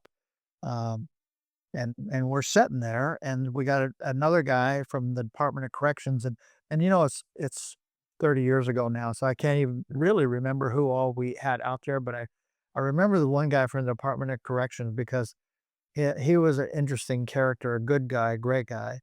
But we're sitting there, and I'm in a driver's seat. I'm in a bureau car. It's like a 93, 94 Ford Taurus. And Scotty's sitting there with me. We got raid jackets on, so we're ready to go. And this guy's they've got the eye on a place. And he's like, okay, we've got a 77 Chevrolet blue four-door sedan, occupied 4 times. Okay, we've got a brown Ford van occupied 2 times. And this is going on and on. And Scotty and I, we're sitting there and we're kind of laughing about it. Well, we're in the flight path of the airport, Will Rogers, and I said, "But we've got a Boeing 737 occupied 150 times." So Scott and I, we're sitting there, we're laughing and carrying on and stuff, and all of a sudden, out of the corner of our eye, we see this guy, and he's right by the passenger side by Scotty. Scotty rolls down a window and says, "Hey, we've got a law enforcement operation going on here. Get back in your house." And the guy's like, "What you? I ain't going to my house. You son of a bitches. I don't want you sitting in front of I don't want you on my property in front of my house. Get the hell out of here." I start the car up. I back up. So we're out of sight of the thing. And he's still yelling. So I get out. I'm just thinking, once I get out, he for sure sees a raid jacket. Yeah. He'll probably just scurry on back in the house. Well, then he advances on me. And so when he did, I sidekicked him in the gut and took him off his feet. But he's got a can of Bud in his hand. Didn't spill a drop. But he's off his feet. So he's going through there, lands, got his Budweiser. His wife comes out of the house, craggy old hag, and she's got a axe handle. She's swinging this axe handle out. Yeah. And so I told her, I said, "Gather this sack of shit up and get him out of here." And I said, "Or else both of you are going to jail." So she gathered him up and hauled him back into the house. So now we're sitting there, and then we're laughing about that. And we're sitting there and we're laughing. But now we got to kind of keep an eye on this or keep an eye over here. And we're laughing, and we said, "You know what? Here we sat laughing like hyenas. In a couple of minutes, we could be involved in a shooting." We laughed about that. And so we're sitting there, and all of a sudden, then he calls out that there's a car. Well, because Scotty he's got cop eyes, he could see a block or block and a half away. I couldn't really make out the guy, but Scotty could, and the guy had thick glasses. Well, Scotty picked the guy out right away. Said, it's him for sure." So we'd told the black and whites that were out there, try to get him as far away as you can from Spider's house because we don't want him to connect it to Spider's house. You know how that works out. Right in front. There's this person. Probably not even a quarter block away. Lights going and everything. So now we got two black and whites, and then Scotty and I are in the third car. And so we take off, and the guy's hauling ass in his car. He circles back around to Spider's house, drives down into the yard, trying to see if he could see Spider to run over him. Now, because he figured Spider did him, so he's going to try to run him over. Well, he ain't there, so or Spider was able to get to the porch or whatever. Goes around. Now we're in the chase. Red going, lights going every which way. He goes back around again and tries to get back down in the yard and see if he could run the guy over. Well, that doesn't happen. So now we're on a chase, and like I said, we're the third car, and we're going down. I think it was Dumas, Mhm. and it had some dips in a row. So you'd see his car hit, sparks fly. Police car hit, sparks fly. sparks fly for a second, and we know we're gonna hit, boom, hit the dip, and now we're still behind them. We get down to the end of Dumas, and the guy comes ripping around a corner. He loses control. He slams into a pickup parked in the driveway. First black and white lands up behind him, so he can't back up and out.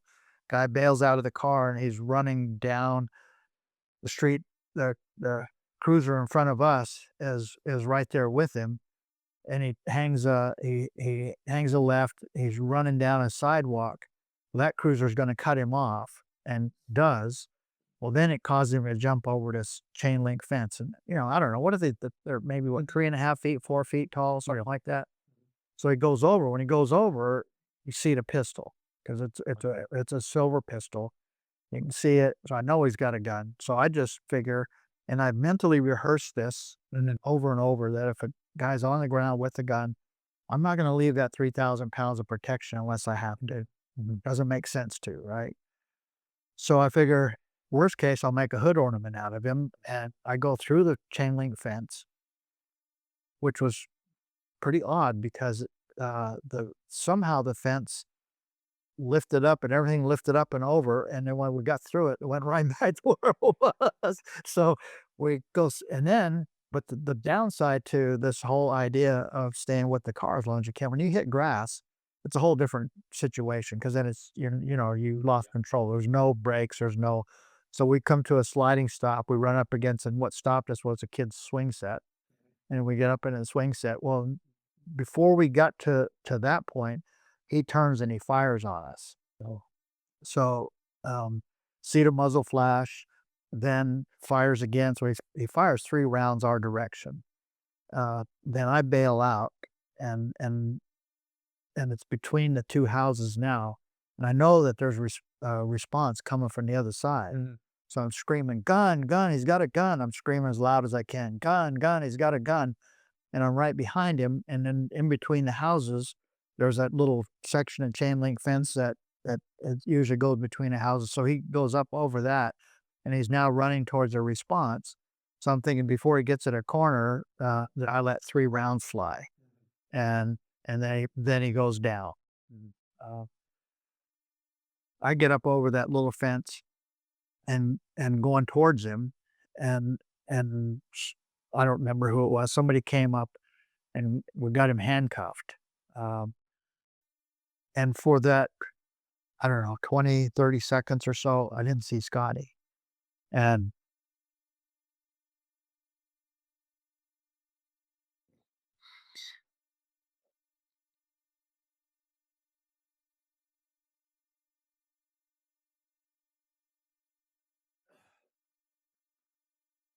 there was,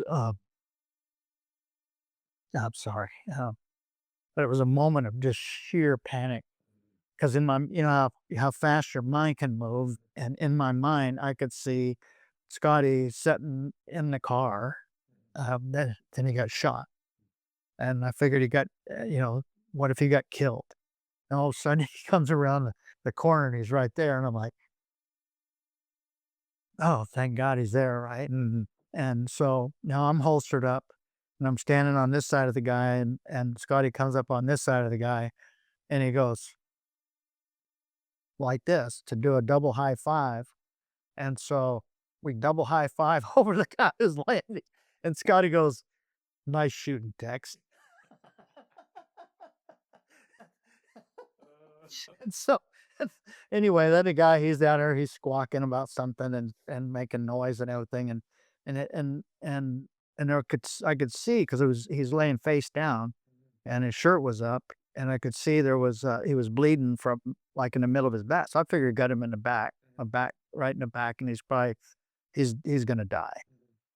And then I see some other blood, and then he's talking. So I just said to him, I said, because I was a little irritated at the moment, and said, just go ahead, you keep squawking, you're going to bleed out anyway. So, um, and then uh, and then that was kind of it, right? They come along and they hauled him off in an ambulance, and um, even before that though, is then the next moment of panic that I had was I'm thinking, holy shit, I don't know where my 3 rounds went. So I was yelling for the responding cops and stuff. I said, "Go check all the houses across the street and make sure that everybody's okay."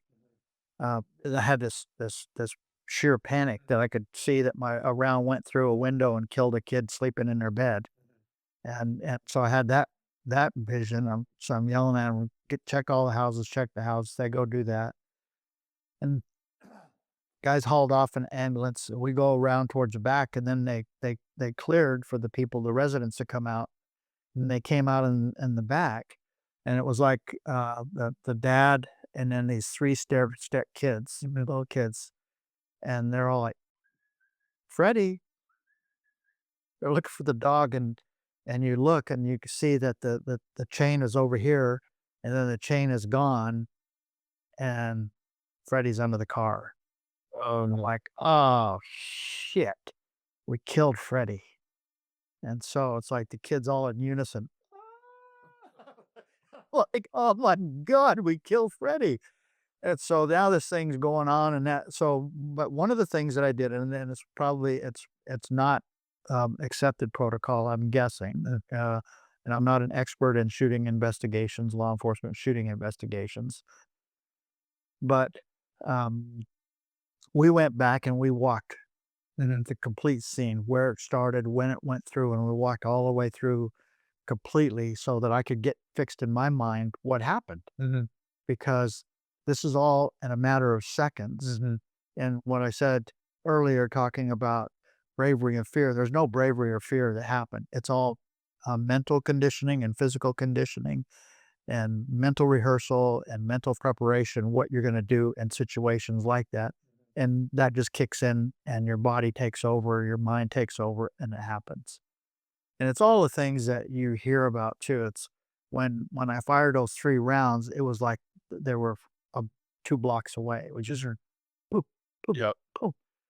But I saw the 3 muzzle flashes, so when they asked me how many rounds I fired, I knew exactly how many rounds I fired, 'cause in my mind's eye, I could see my 3 muzzle flashes, and I saw his 3 muzzle flashes too.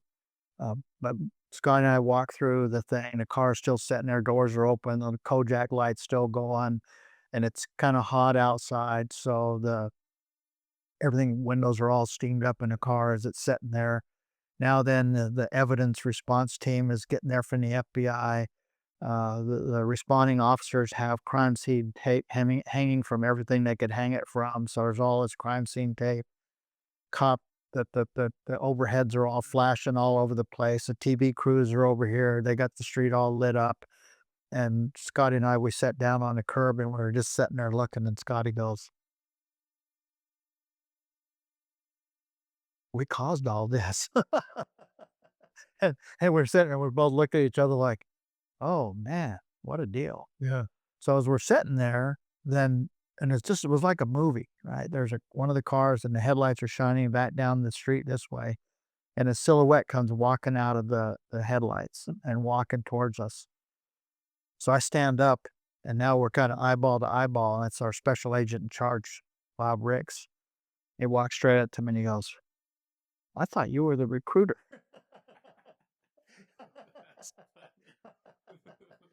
So it was, yeah, it was a moment, and then uh, so then we got to go through this whole thing of interviews.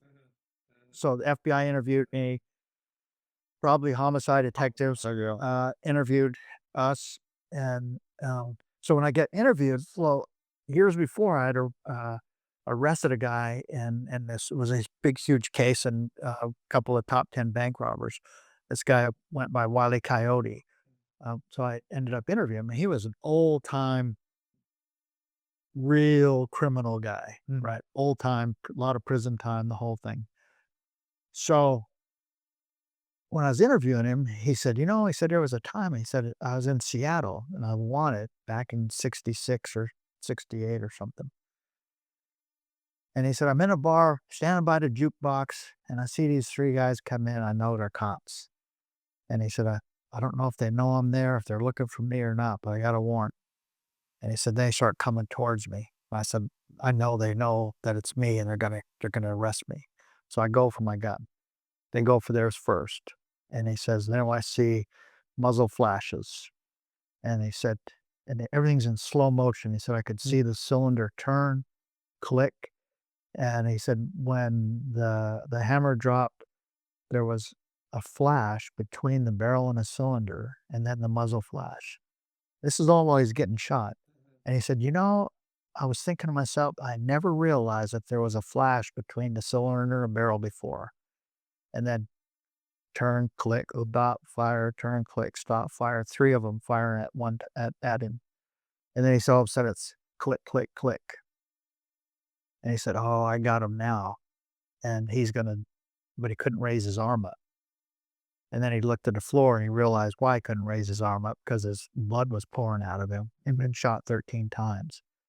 But uh, he said the cordite was thick in the air.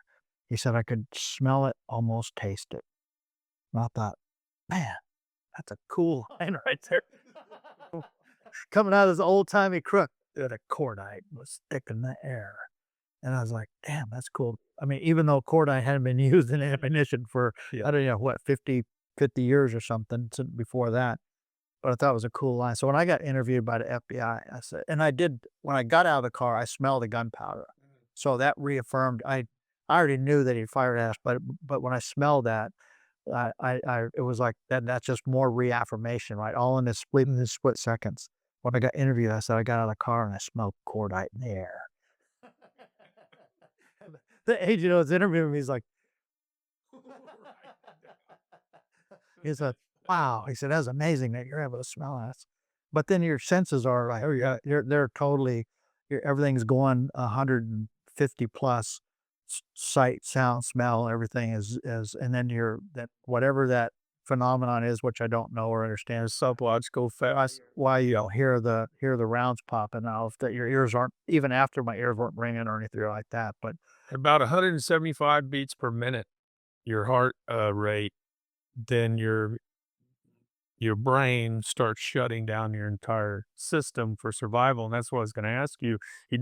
Like in mine, I had tunnel vision, I had auditory exclusion, and I had time. So like I saw the entries as they were entering the bad guy. And I was going to ask you, did you have, or another big one is time slows down. Did you have, you obviously had the auditory exclusion. yeah, I mean, everything was, and everything was excluded, because I don't know who it was that handcuffed the guy or anything. But now then I find out. So then I find this out, is that one of the Oklahoma City officers is coming, and he can hear me yelling, "Gun, gun, gun!" He's got a gun. The guy comes around a corner. He fires, but I never hear his rounds. I don't hear that at all, and I don't know, remember if he fired one or two, uh, but um, and and so so then, I'm gonna come back to this, but we get our interviews all done, we get all that stuff done, and now it's getting, it's gonna be getting close to sunup pretty soon. Mhm. So Scotty and I would go grab, I don't know, 6 pack or 12 pack, maybe a 12 pack, uh, and we go out to a pump jack. And as the sun's coming up, we're popping a beer and drinking a beer. we're, I mean, we're laughing about, some of the crazy stuff. It's like, holy shit, all this happened, and we're having a beer, and the sun's coming up, the pump jack's going, and then, and I can't believe we had, I don't know, I guess we had cell phones, but we got the call. His wife called and said, "Hey, you got to get home and take care of one of their children." And my wife called and said, "Hey, we got a wallpaper person coming today." And it was like all of a sudden life just slapped us right back in the face. And it's kind of like you want to scream out and say, "Holy crap, don't you know what just happened tonight?" And I'd actually called my wife at 12:30, when I had a chance, and I said, "Listen, I want you to, first thing in the morning, I want you to call my mom right away and tell her that there was a shooting, and she may hear my name on television. If she does, I'm okay. I'm perfect. Nothing happened to me." Well, I said, "Okay." Like, then it is. It's just like life is, like the whole everything else goes on around you, like there was nothing that happened. Yeah. So we do that. We end up finding out a little bit more about the thing is that, the officer had fired a couple rounds and I'd fired 3 rounds. It turned out that 2 of the rounds that I fired, I hit him, and one of the because he was coming or just getting ready to go around a corner. It was either a blue trash can, plastic, one of those big blue trash cans, or a big blue water, one of those rain barrel things. I can't remember what it was, but I remember seeing 1 round in that. So just as he would have gone around at one of the rounds that I had aimed at him and hit the barrel instead of him, and the other 2 hit him, and then one of the officers hit him in the arm, I think. And he survived. Uh, and the after of that was, um, they t so the special agent in charge, when he came up, said, "Hey, I thought you were a recruiter." And then he goes, "I have to take your firearm." And it's kinda weird because I think they teach supervisors that that's a real sensitive moment taking an officer's. I mean, I didn't give a shit. I said, "Here, yeah, take it because I got another one." So So it was, I mean, I had no big deal about that, and so nothing really. I didn't feel like I was bothered by a whole lot of, but the thing is that it just kept looping, it just looped in your head over and over. And they said you got to take off 3 days from work. I said I ain't taking any days off. I'll be in the office this afternoon. So I went in the office that afternoon because I'm thinking just like from days gone by, your warriors, they're gonna wanna sit around a campfire, and I wanna tell a story, and they wanna hear the story. That's what I thought. And I went into the office. Well, more what it was is people treated me like I'd just lost a loved one. They didn't know what to say to me, so they didn't say anything to me. And I went into the office, and I'm thinking people are going, "Oh, shit, well, what was, oh, wow, that nothing." Wow. And it was a very strange feeling that then I started thinking, wow, wonder if they think I did something wrong. Mhm. Wonder what the deal is here. They heard something that I'm not aware of. Is there something Mhm. going on? And that persisted. And it was probably 3 days later, not the SAC, but one of the upper management guys. I could tell something was going on with him. And so I just asked him, I said, "Got something stuck in your craw?" I said, I know you'd wanna say something. Yeah. What is it?" He said, "Well, I think you acted overly aggressive." And he said, "That could make me look bad." Mm. I said, "Well, clearly I value my life a hell of a lot more than you value my life, and I'm getting shot at. So as far as I'm concerned, there is no such thing as overly aggressive." Yeah. So We're in this thing they call a law enforcement job. That's what we do. so there was all that kinda thing for a little bit that Wow.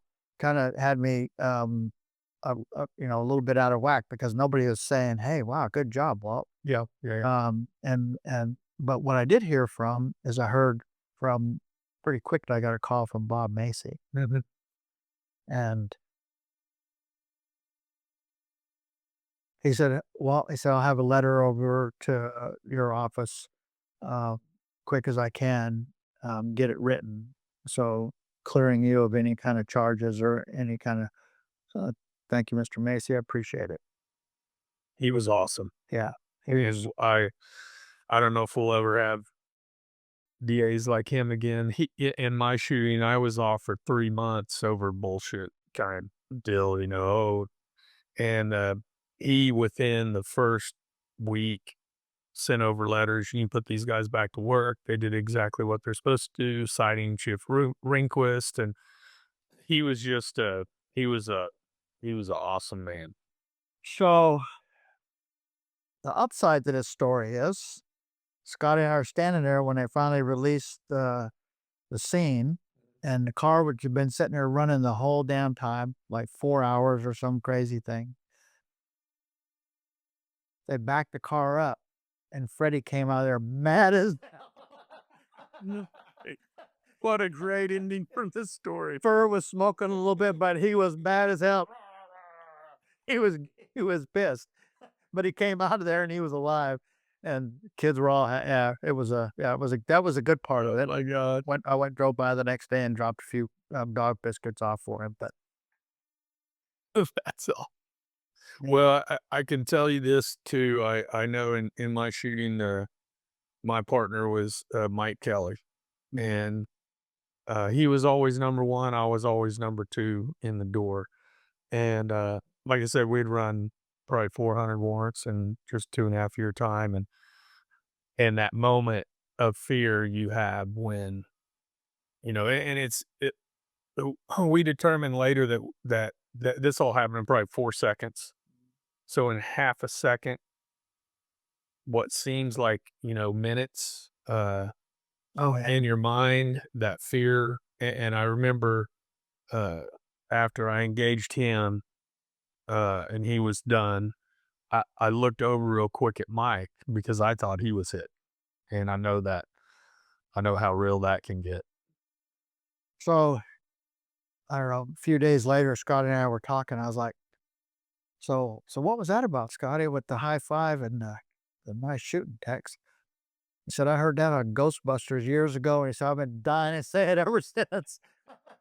He said, "I've been waiting for just the right minute to do the double high fives, a nice shooting text." So so then we go down the road and I get a call from a assistant U.S. attorney and he says, "We got good news. This guy's going to plea and he's going to plead to," and then it ends up, it looks like he's pleading to, I don't know, I think it was 7 years. And and the guy's all happy about it. And I'm like, he said, That's great. How well?" I said, "Well," and once again, I said the same thing. I said, I said, "Clearly, I value my life much more than you do. And the fact that you are willing to take that chicken shit plea," I said, "is disturbing as hell to me. But you do what you got to do." I said, "But I will absolutely be there at sentencing. And I'm testifying at sentencing. So you can mark that down in your calendar. I will be there." So I did. I went and testified. And the guy, what he tried to say is that he was trying to scare us. So he shot one into the ground. And that was what his story was. And then I testified to the fact that the the shape of the muzzle flash and so on, and so it wasn't consistent with what he was saying, and so my testimony gave him popped him up with 3 more years. So he ended up doing a flat 10. And yeah, Fed time. Which still is, yeah. But at the end of the day, I mean, 10 years is 10 years, and I don't want to be in prison for 10 years. So I feel like if there was any way that if there was any redeeming characteristic about the guy, maybe he'd come out and maybe something be different. I don't know. Who knows what he's doing? But Well, I think I just have one question to kind of end it out. Um, you talked earlier about like, these, uh, the warriors coming back and telling their story and you have this bloodline.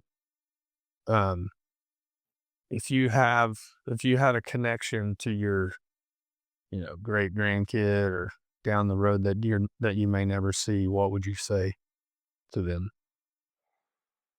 you know, uh,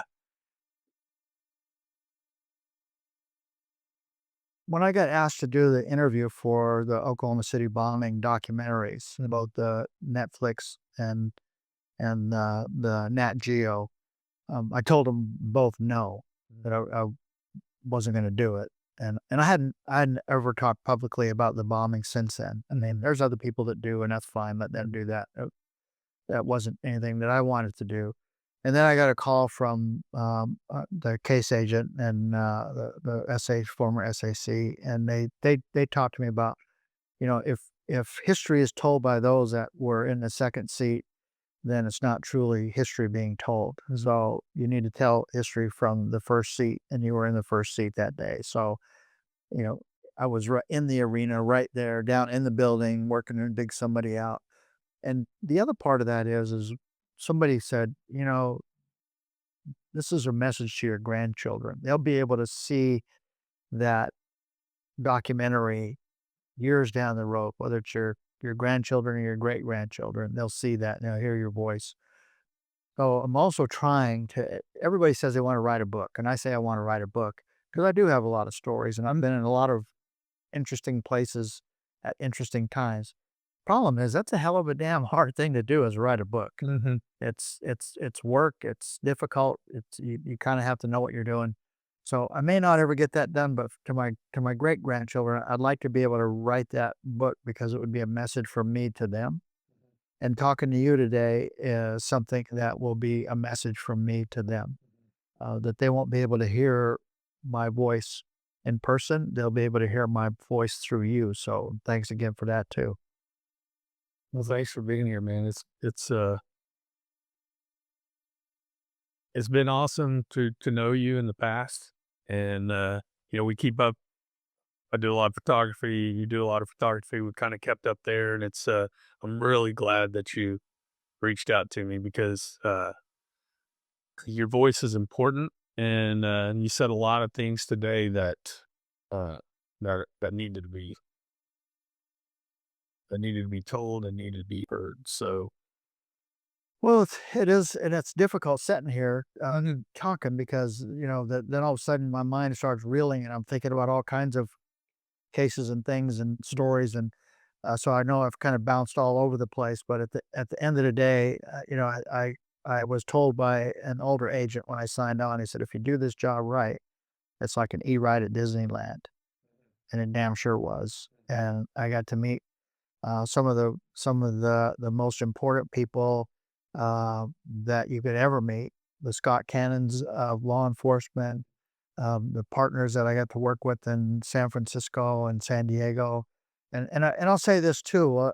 Well, at one point I thought I wanted to write about it, but I worked with a lot of law enforcement uh, in San Diego, all because you end up working with the metropolitan police departments, you end up working with the sheriff's departments, you end up working with all of these small municipalities and their police departments and other federal agencies, all the other federal agencies, law enforcement agencies. Same thing in San Francisco, big, huge swath of law enforcement I worked with. Seattle, Green River, were all of those folks that I worked with, and all the other places elsewhere. When I came to Oklahoma City, and I'll say this without reservation and not trying to blow smoke in anybody's ass, but I would say without reservation that it was the finest police department of any of the departments I ever worked with, and I met more and worked with more professionals than I had probably combined all those other agencies I worked with. It's a fine damn police department and a lot of really good folks. Yeah. I agree. I've worked. When I left, I went to Dallas and worked with a lot of departments and a lot of good departments, but there's wasn't anything like it here. So, Well, well, man, dude, thanks for coming. Love you, man. oh, just I love you too.